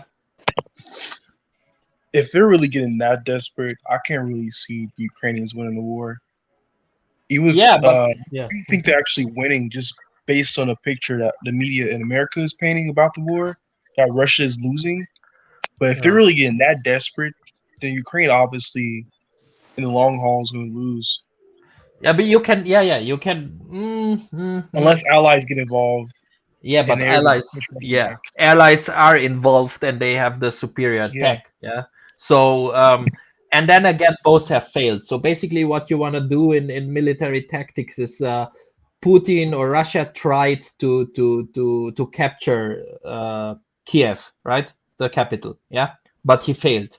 The troops were coming from the north. Yeah, from Belarus. Yeah, and he attacked Kiev, but he couldn't capture Kiev. Yeah, so if he would have captured Kiev, the Zelensky and the rulers, the politicians in power, yeah, they would have to flee. Yeah, they would have to seek asylum in Europe or in US. Yeah, and then you would have a government in asylum, basically, just like the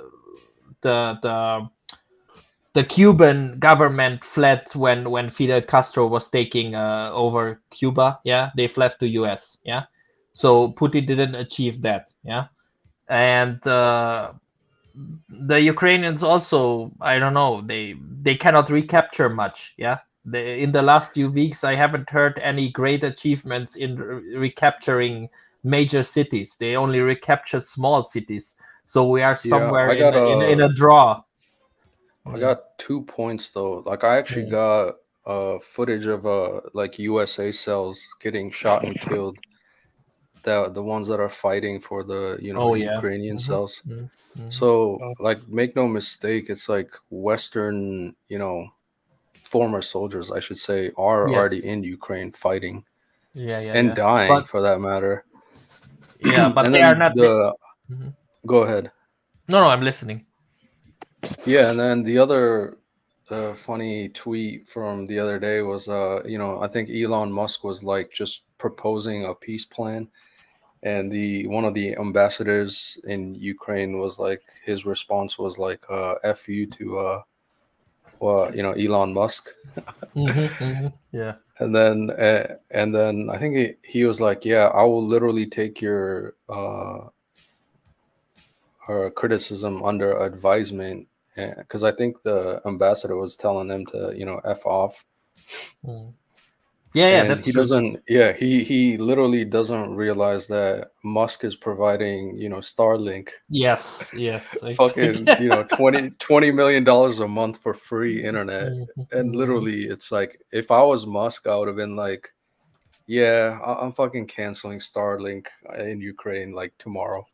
Yeah. Like, And let them fucking deal with it. yes. Fucking arrogant pricks. Yes, and Dante Sparta, yeah, the Chechens, they are very good fighters, but even they don't want to fight anymore. Is there any country allied with Russia? Well, you can say Belarus opened the borders and let the Russian army invade from the north, Iran, attacking, probably. attacking Kiev, yeah. But there's this Chechen fighters from Chechnya, yeah. Well, but allied. I mean, Russia is Russia. I mean, you have all of these former Russian states, and they are not really participating. Yeah. Iran is enemies with USA. Yeah. I guess they could get involved to get back at the I think the president was killed when Trump was in office via bombing. Probably, yeah. Yeah. Was it I think Iran? that was Yeah, it was the assassination of General Soleimani or whatever. Yeah, that one. Okay, yeah. The general. Yeah. Yeah. So yeah, the thing is, Drolix, you have those American, how you call them, the soldiers, but they are guns for hire. They are not real American soldiers, right? They are not fighting. Yeah, they're mercs basically. Mercenaries, yeah, they are mercs, exactly, yeah. And they are also there to train the Ukrainian forces in Western or American equipment, right? And and actually to that point, I think the going in the future, it was a pretty good documentary. Like the days of having a solid army, uniform and everything is probably gonna go out the window. It's probably just gonna be privatized military contractors. Yeah, I mean, even if you look at the US, like when they still had Iraq and Afghanistan occupied, right? I mean, our here, the European allies, yeah, they were basically mostly used to guard something, right? So they never attacked, right? So they were in the inner circle, yeah, of the occupied Zone.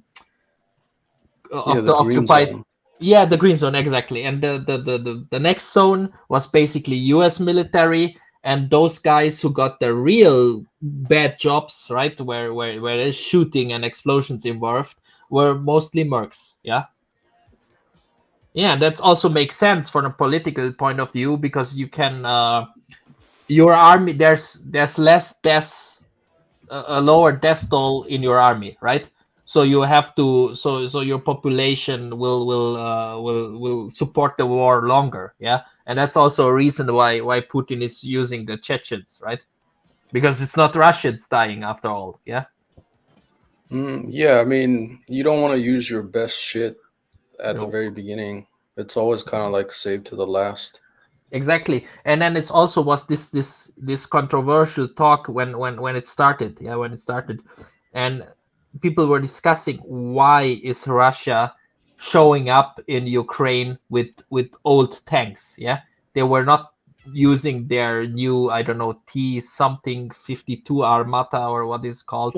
They were using tanks from the 90s, right? And if you have a superior fighting against a new Western whatever bazooka, yeah, or weaponry, I mean, it's a tank from the 90s, So, and they were also sending like untrained forces into Ukraine, right? Young guys. They were not sending Spetsnaz. They were not sending the troops which were fighting in other wars, yeah. So it was old tanks or 90s tanks, yeah, last generation tanks and young soldiers, yeah. So now you may ask yourself, why are they not attacking with full force from the beginning? Yeah. One thing I hope that comes out of this conflict is a solid first-person shooter game. Call of Duty Ukraine. If Dice can get their shit together, maybe we can have a Battlefield game based off of the war. Yeah. That would be pretty cool. Yeah, I hope so. Or a Battlefield. How about Battlefield Ukraine? Battlefield Ukraine? Nah, You know the- how disappointing this the- fucking war is? Yes, it is.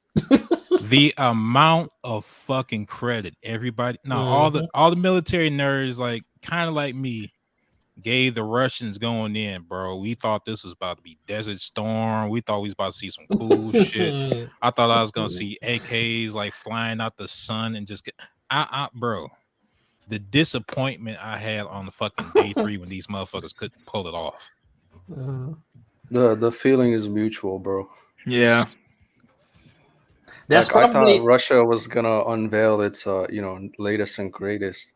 It Yeah, was just yeah, a yeah. clusterfuck of shit show from the very beginning. Yeah, I thought it was gonna be Desert Storm and Acrylic, man. Like the fuck is this? Yeah, there's probably one way, which is where Russia is really winning, and that's the economic side of the war. Yeah, because the West or Europe and US is pumping so much money into assisting the Ukrainian forces, and if you compare that to the cost of the Russian army, it's like, I don't know, it's like 1/10 or 1/5 Yeah, of the cost. Yeah. I completely You disagree. know what's Oh, okay. you know what's funny? I don't know. I think Trump made a video, or someone did. Basically, all the talking points that Trump was talking back then, like, have come true. Yeah, right. You know.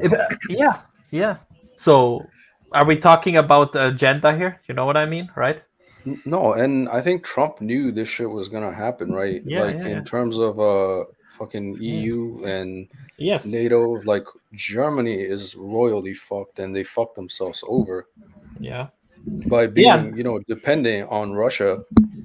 Oh, And Trump was like, "Why are we footing the bill for fucking idiots?" Like I don't know, Mystery, you said last stream, like, fuck the EU and NATO, like, they need to foot their own bill. Trump don't have to be smart. His fucking advisors do. Like the U.S. has been sending in supplies there since fucking Crimea in 2014, right? Mm-hmm. Yes. So you get security updates. Yeah, but Jack Nickelback, you sure that the Russians are not spending less than the Western allies on Ukraine? No, it's not that. It's okay. As far as Russia, they're basically cut off from like the European economic system. Not completely, Yes. but a lot of critical shit that Europe sent over. Like if you're talking about Peter Zahan, he would say the expertise to run all those oil wells and all that shit. Mm-hmm. That's not coming from the West anymore. Mm-hmm. If we're talking about high-end supplies and high-end chips, Yes. that's not coming from the West anymore. Mm-hmm. They can't even replenish their fucking army. Yeah, Like yeah. the things they're losing right now, they're just fucking gone. All they have is this old stuff from the USSR. and they have Yeah, the sanctions too. Yeah. Meanwhile, as far as Europe and the US, especially as far as the US, this is money we would have spent anyway on some dumb shit. Yeah. So, and that's also the reason why I believe that the US will be the first winner coming out of this chaos. Yeah. Yeah. Plus, there's also one big other thing as far as the Russian military, as far as Russia selling their military hardware. This has been the worst advertisement ever. Yes, exactly. Nobody wants their shit Yeah. unless they literally can't afford anything else. How you gonna have your entire fucking army beat by fucking 12 trucks? That shit's stupid as hell. Yeah. By freedom fighters, right? Supported with Western weaponry. Yeah, like the HIMARS, right? That's not fucking Wonderwaffe. That's some bullshit we made in like the late 90s. You getting your ass beat by some shit we made like 20 years ago and didn't even know we used like that. And if it's true that all of the Chinese tech is based on Russian tech, right? Yeah, a lot of it. So we will probably see the same in Taiwan if they try it. So Yeah, Taiwan's USA even and worse because they got to Japan. cross the water to get there. but that's Yeah. more different. Yeah, of course, yeah, because it's the other end of the world. Yeah. Bro, the USA and Japan will fucking kill China if they try to take Taiwan. Yeah, because Ice Cactus said the Japanese has a formidable navy, yeah. But Ice Cactus is the Chinese tech really that bad? Is it really based on old Russian tech? So what? Hmm? Oh, you talking to me? No, I asked Ice Cactus because he Oh. wrote that the Japanese army, the Japanese navy is superb. And he also said that, of course, China only has mass, yeah, but no class because they never fought a war, basically, yeah. It's a huge army because of many people, but they have no experience, yeah. And if their tech is really based on old Russian tech, then it's then it will be as effective as in the Ukraine. Also, stuff they copy from the U.S., but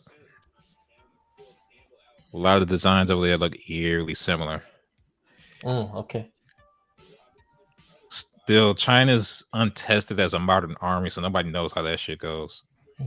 I mean, Well, yeah. Now we all thought Ukraine was shit, and look where they ended up. So I don't have nearly as big hopes for China, but they might. Yeah, but they surprise us. have the mass, they have the mass, which is probably so- you can overpower positions because in military strategy it's a rule that you need 3 times attackers, 3 times as many attackers if you want to attack a fortified position, right? Yeah, in general, but it gets more complex than that. Like that's assuming all things are equal, then you need 3 times as much. All things aren't equal when we're talking about Ukraine and Taiwan especially. Because first of all, you got to land there with a beachhead. So you have fucking drones now, dude. Drones are fucking unbelievably fucking OP, dude. No, they're not. No, they're not OP. They're basically really slow, really low flying planes. They're real OP when your enemy has no way to deal with like air, with no way to deal with air power. But if you do, then it's kind of like right now with let's say the Bayraktar in Ukraine, as far as their side, is not really doing that much because you have to get past all that air cover. Oh, by the way, I need to give out a shout out to Barack Obama, the Peace Nobel Prize winner, maximizing the effectiveness of drones, right? I mean, yeah, I guess it's peaceful if a human didn't do anything. Right. Yeah. It was a machine. It was not a human. Yeah. Jesus Christ, that guy really got the Peace Nobel Prize. What the hell? Yeah. Wow. So Jack, so where are we? Is it a draw at the moment? I think it's a draw at the moment. But it's complex because nobody knows what Russia's going to do. And I also believe, I also believe probably the draft, but this is I don't have information on this, and this is just my personal belief. The draft was probably also done because they drafted like another how much 300,000 or how much reservists. The real plan is for 1 million, but 1 million or something, so and probably they used those to secure the regions, because they have this vote there, and now you probably have people who don't support the separations, right? So they will do some freedom fighter attacks, right? If you're talking about the Russian mobilization, there's an issue because right now they're just sending people over to plug in holes, but okay. You need like months to you need months to make somebody a shit soldier. Yeah. And I say this not touching a boot camp at all because I haven't done shit. Right. Yeah. But probably. Go ahead. No. Please finish. All right, you need basically months to make somebody green, like 3 to 6 months just to get through all that shit. They're sending in people who haven't even trained for like a week. Yeah. And they're probably not going to do that with everybody, but right now they're just sending over, future POWs. Yeah, but probably those additional these additional soldiers, if they get deployed in the cities, right, or if you have a bigger coverage, right, and there's more soldiers, the freedom fighters who don't want these parts of the Ukraine to join Russia, they will do less terrorism, it's called, right? Yeah, you know what I mean.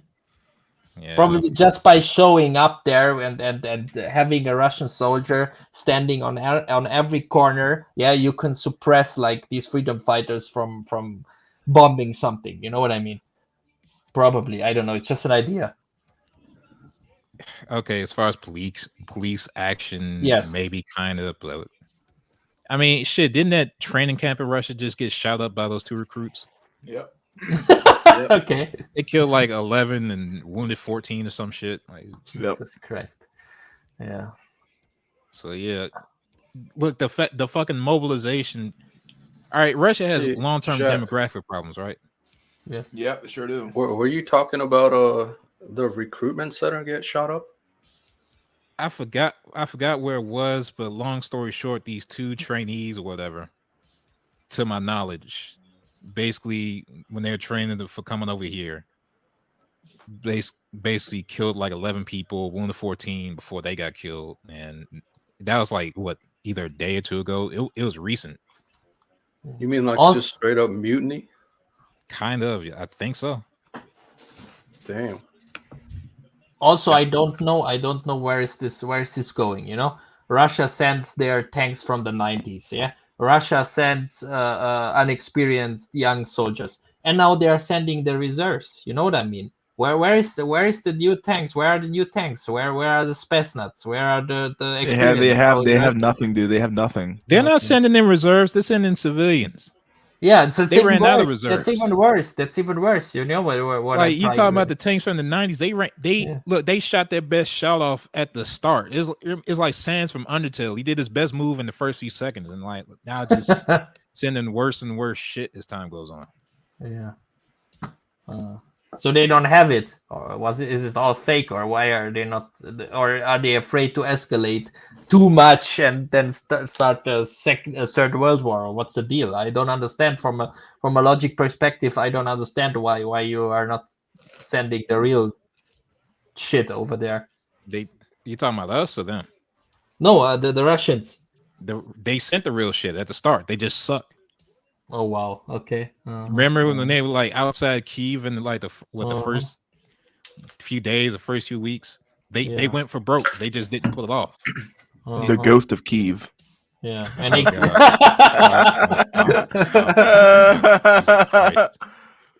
and they couldn't even capture the capital, right? Yeah. They gave it their best shot. They just suck.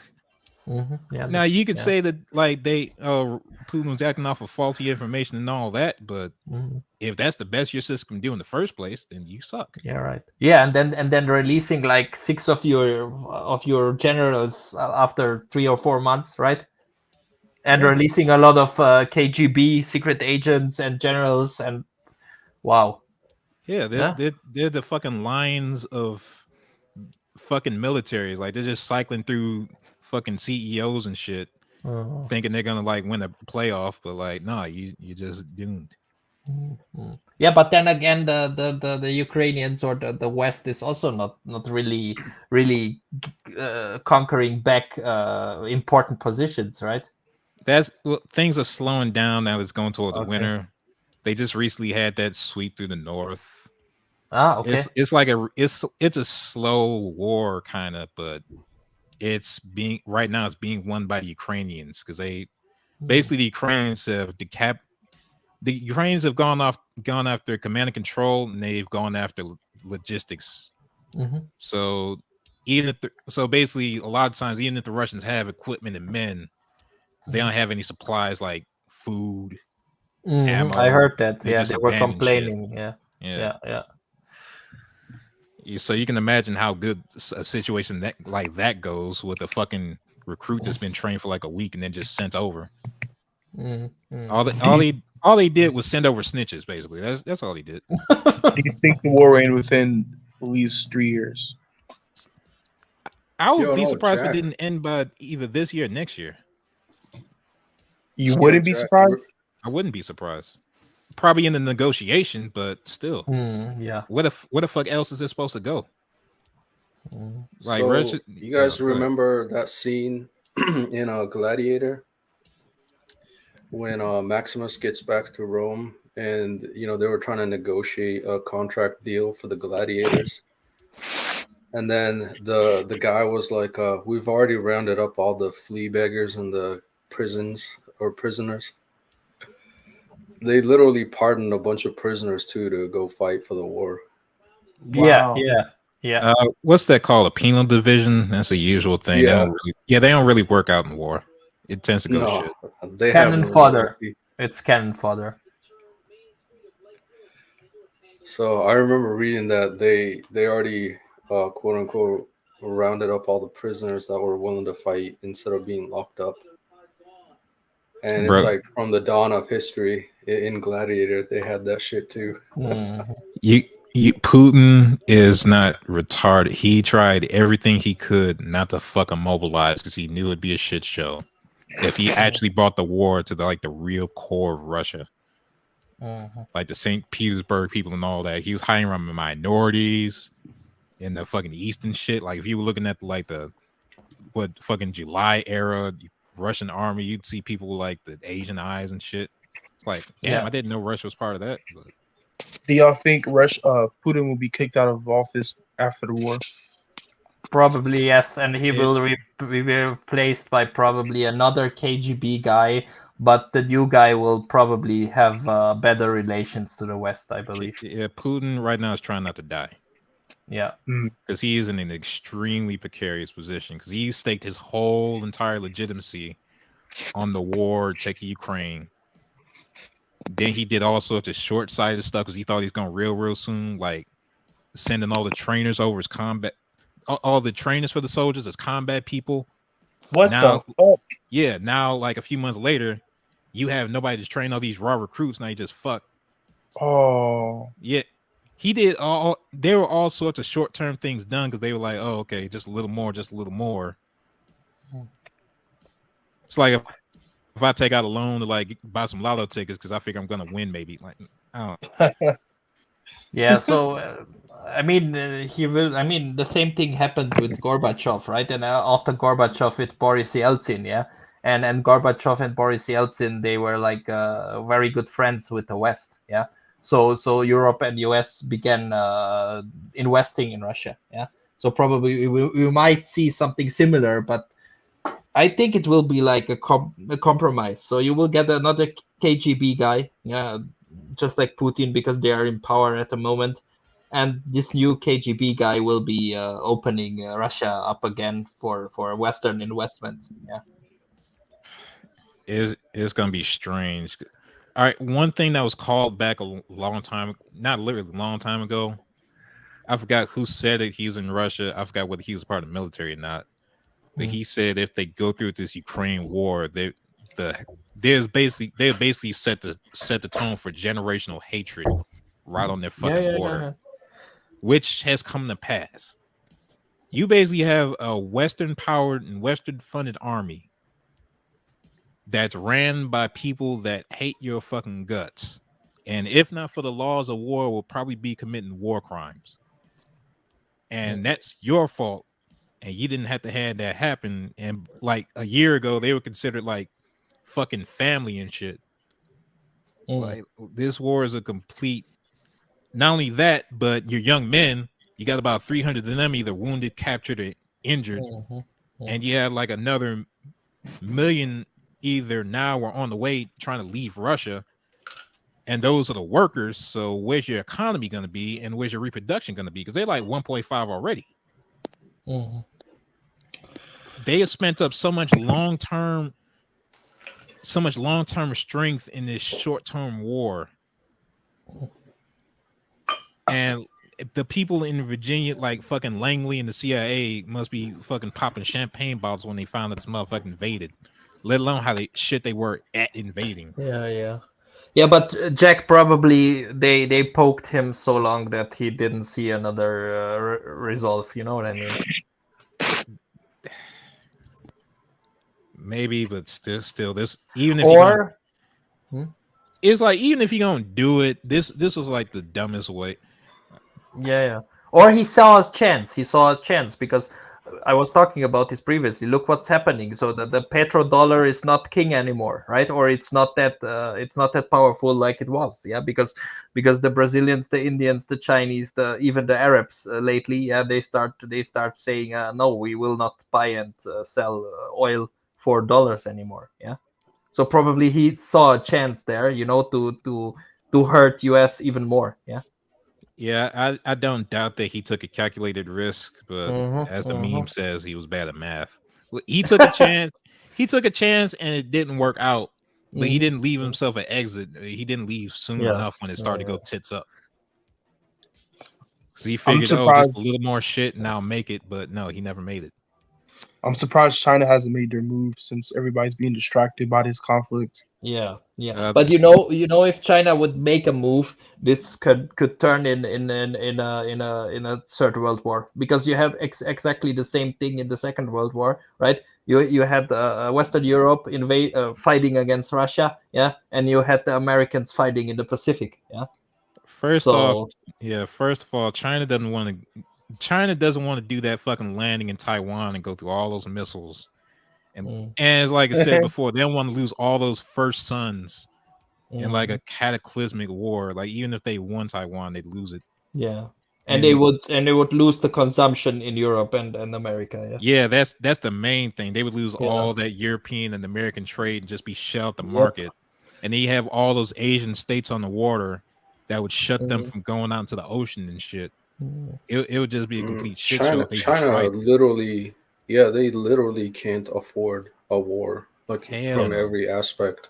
And they also have civil unrest in their country right now. So I don't even And- know. Oh, That would just and they, magnify the issue. yeah, and they also have a demographic crisis, so they can't even afford to lose people, as many as they have. Yeah. Their population is aging. Yeah, aren't they like the fastest aging country in the world right now? Mm. If Yeah, not they number reached- one, it's within number 2 or 3. Yeah, Yeah, and they they- have a 1.0 birth rate or some shit. Like, Yeah, they recently raised the one-child policy first to 2 children, and now it's 3. Yeah. and as we No, said right before, now it's all you can have. Wow, really? Yeah, Okay. there is no limit. Yeah.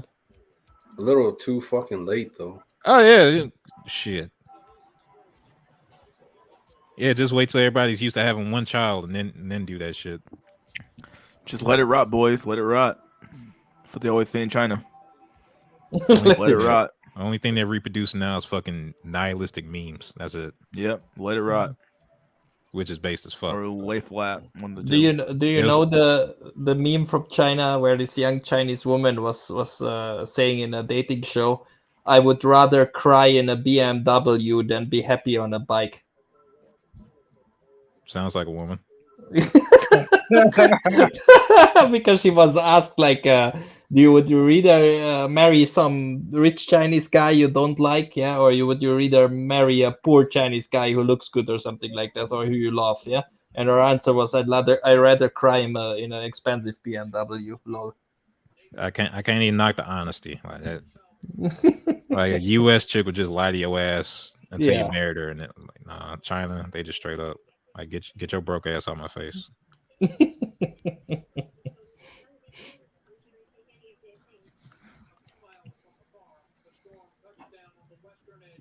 I honestly thought India would probably have a war with China before this would even happen. Nobody expected this shit. Like everybody thought, if you talk about Ukraine, everybody thought like, nah, that would be totally dumb to go into Ukraine. He's never gonna do it, and then he did it. It's like, all right, you know how like how like Disney and Star Wars are always about inverting your expectations. Just because you do that doesn't mean it's good. It just means it's unexpected. Yeah, but if you look at yeah, so let's say it is not, let's say it's fact, yeah.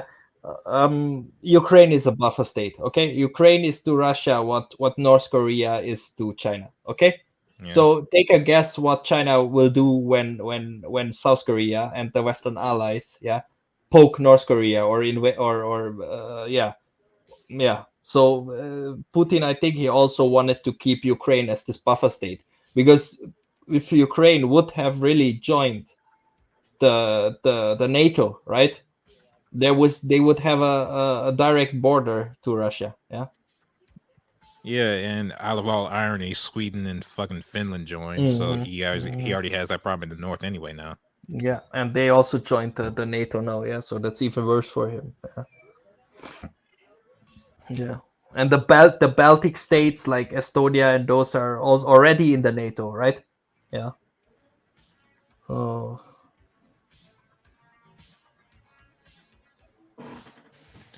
Let the nukes come. It will be so I bright. say U.S. should fucking pull out of NATO and let the Europeans fend for themselves. No, not really, because the U.S. Interest is they want to avoid Europe joining or Europe allying with Russia. Yeah, because Russia could provide the cheap labor, all of the cheap resources. Yeah, and that combined with the European tech and the European education, and I don't know how to call it. Yeah, marksmanship in constructing and building things, yeah, and new technology would the American empire would lose power on all over the world. Yeah.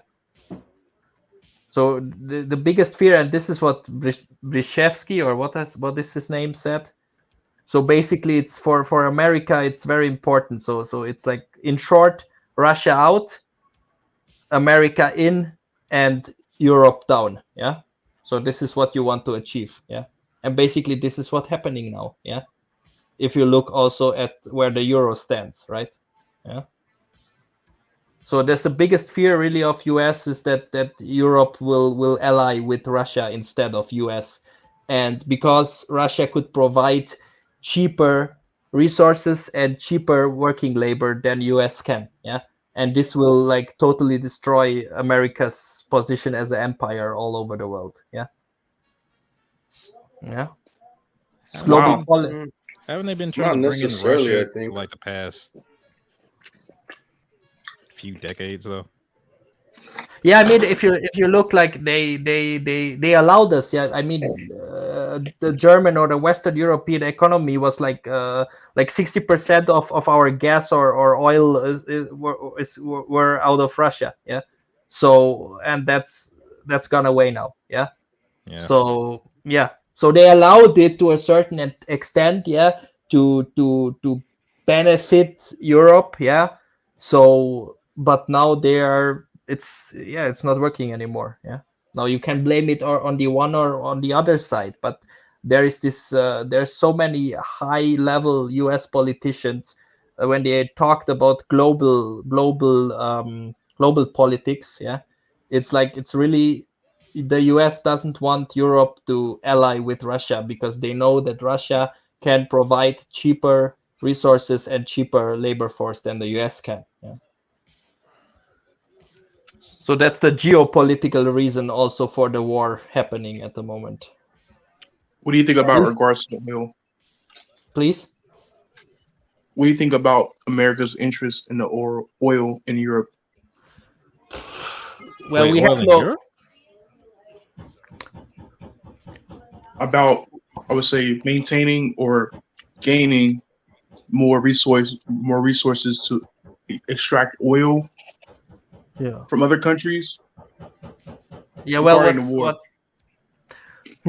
So what I know, that basically the only oil state in Europe is Norway, right? They have huge oil resources, and I believe like 20-30% of the oil is coming. So one quarter of the oil into Europe is coming from Norwegia. Yeah, 1/4 came from the Arabs. Yeah, via US pipelines. Yeah, and like 2/4 or one half was coming from Russia. Yeah.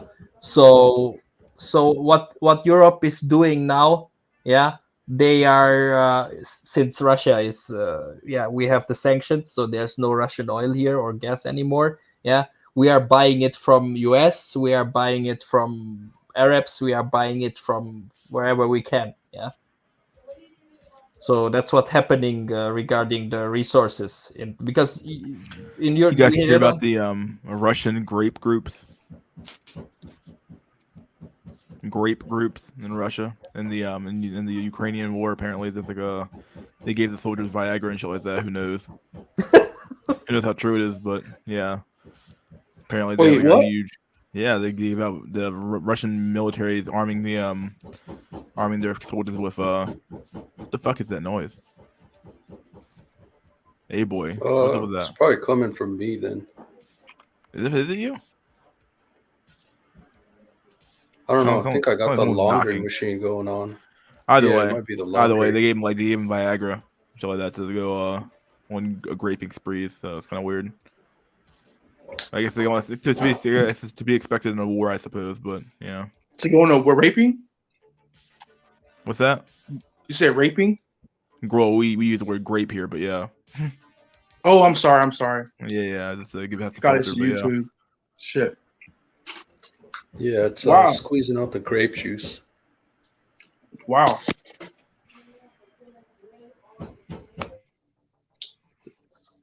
That's So some who happy was, soldiers. so who was suppose so. graping? The Western soldiers were graping, or what's the deal? The Russian soldiers were Okay, given okay. yeah, They okay, the blue pill. Okay, yeah. given the literal blue pill to go go to Ukraine with. Wow, Ukrainian okay. cheeks. Who knows how true it is though, because it came from the UN. So over 3,000 Russian reservists have reportedly been pardoned by the commanders after participating in a grape festival. Russian troops reportedly engaged in the sexual assault of Ukrainian women and girls outside of Kherson, with the majority of victims being aged between 7 and 14 years old. Wow, it's horrible. Damn. 14? 7? 7 and 14 years old, dude. That's wild. Mm. I was about to make a dark joke, but then I heard it was children. Like, oh, never mind. Mm. The horrors of war.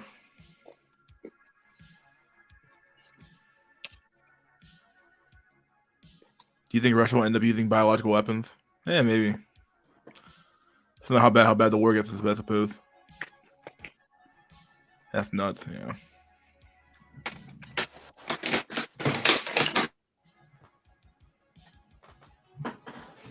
Happened to Jack. He just fell off like a fucking roach. He said he had to go. Okay. I think he was on break at work. Yeah, or at work. something.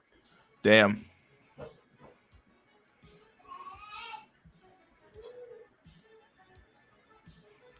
Hey, boy.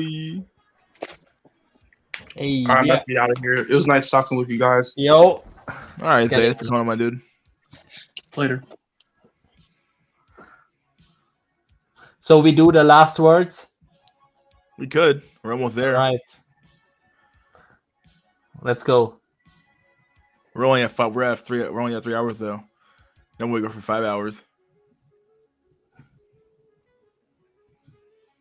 Well, I guess I can get you guys out of here, I suppose. Drolix, my dude, you got the last word for the chat? Then knock him Sometimes down. you gotta. Yeah, I think it's the laundry machine going. Damn. But yeah, the last words. Sometimes you just gotta take it easy in life. Take a bunch of vacations. Chill All right, out. man. Yeah, for sure. There you go. That's words of wisdom right there. All right. Thanks for take coming on, care. my dude. Take care. Hey, boy. Last words, my dude. Phew.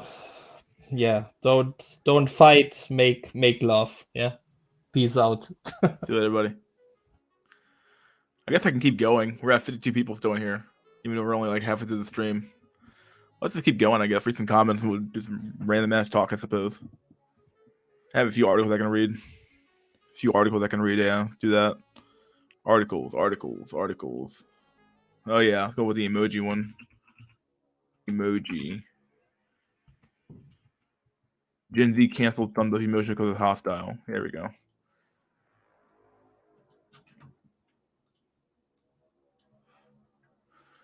Read a few articles real quick. What? Mystery. What's up, dude? You need to hydrate, yo? Probably do. You sound dead tired. Any tips on quitting fapping? What? Dude, I can't help you, dude. You just gotta figure it out.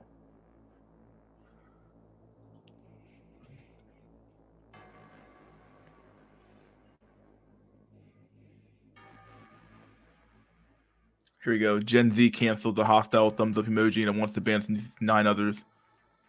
Buckle up. Cancel culture has officially come for emojis. Gen Zers are calling out the popular thumbs up emoji for being rude or hostile, even saying they feel attacked whenever they see it in the workplace. After a Reddit poster confessed to being not adult enough to be comfortable with the thumbs up emoji reaction, others chimed in to agree that to call out other common emojis such as the red heart. For younger people, the thumbs up emoji is really passive aggressive. A 24-year-old Redditor wrote, "It's super rude. If someone sends me a thumbs up, they added, so I also have a weird time adjusting because my workplace is the same." Older workers appeared flummoxed by the reaction, noting that they use the thumbs up in work-related chats to signal I approve or I understood and will obey. Part of the issue is that young people tend to use thumbs up in jest. I only use this sarcastically. Sarcastically, though, sometimes I'm not even sure if the irony comes across. Barry Kennedy, 24, told the Post. He said he uses it to communicate with boomers like his parents or their older colleagues. One anonymous office worker chalked it up to generational communication cultural differences. Yep. Several Gen Zers have officially canceled the thumbs up emoji. I already read that one. That's for the next line. Everyone my age in the office doesn't do it, but the Gen X people do always do it. They wrote. Took me a bit to adjust and get it out of my head, and that it means that they're mad at me. Oh. Others complained that it comes across as dismissive. One Reddit user noted that the thumbs up actually means that I've read your message and have nothing to add, and I hope and pray all bazillion people in the group chat have nothing else to say on it too. Damn. Instead, Gen Zers said they prefer a typed out response. We're people and we have to use words. Kim Law, a 25-year-old social worker from Massapequa, told the Post, "If I took the time out to write a thoughtful message, then you wouldn't be responding with the bare minimum. Fix it and write something real back." Several Reddit users agree with the decision to cancel the emoji, saying that using it in a work environment makes the team members feel unaccommodating and seem unfriendly. Lifestyle and etiquette expertise Celine Swan, who has done corporate training on the matter, advises avoidance of emojis all around in the professional world, if only to avoid misinterpretation. Emojis can be interpreted as disrespectful, Swan told the Post. Wow. It can be different. It can differ from generation to generation across the board. People want to know they've been heard, and emojis do not convey that to everybody. On Reddit, some were less offended by the thumbs up emoji, but felt the heart symbol was actually the most inappropriate. To me, the heart is reserved for friends and family and has more intimate meaning of love. Thumbs up is just simple agreeing, commented one person.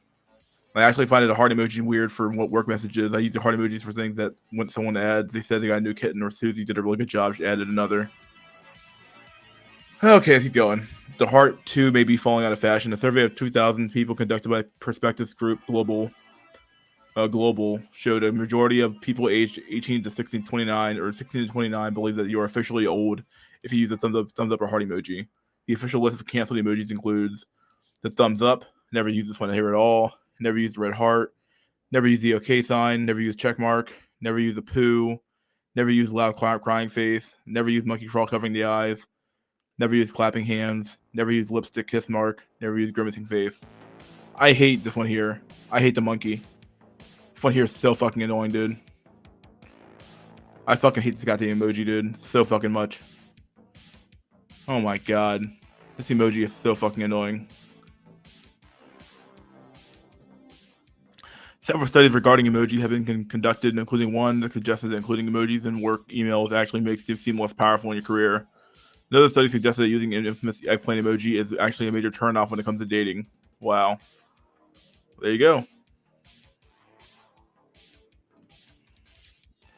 My heart is always broken. Oh, man.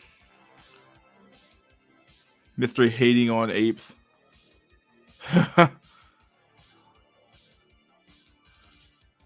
The OK emoji. Oh, shit. For inclusion.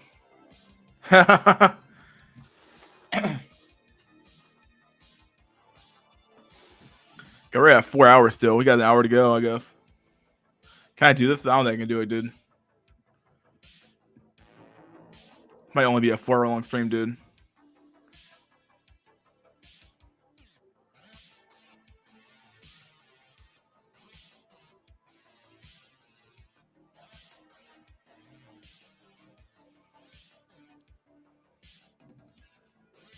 The music is pretty good. Give it that. All right, buddy boyos. And the lobster said, "Let there be light," and there was light. And then I read the book, 12 is for Life, and I realized that my life is over. I have no hope of ever getting a girlfriend or having anything ever in my whole life. I'm gonna die alone in a one bedroom apartment. My face eaten off by cats. That's my fate. And cheers.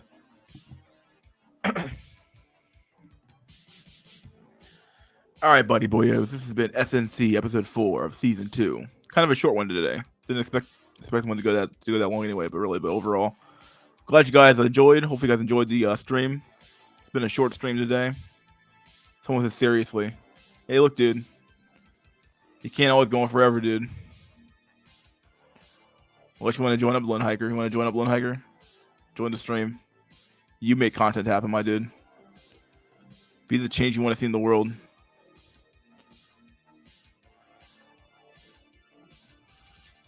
This is good. Yeah, you ever see the WNBA post on YouTube? Most of the comments are troll lol. It only makes sense, dude. Mystery, have you seen the price of used cars? It's unbelievable, dude. It's just absurd. How much a used car costs nowadays, dude? It's just absurd.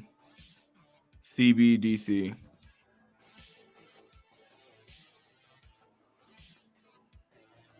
All right, buddy boyos. Hope you guys enjoyed. Episode 5 will happen next week again. Once again, this has been SNC episode 4, season 2. We're signing off. Peace out, my dude. See you guys next week. I'm so fucking tired. I'm gonna sleep real fucking good tonight, dude. I'm gonna sleep real fucking good tonight. Get some good sleep. Maybe next week I'll be more active and be more awake. All right, my dudes. Peace out and cheers.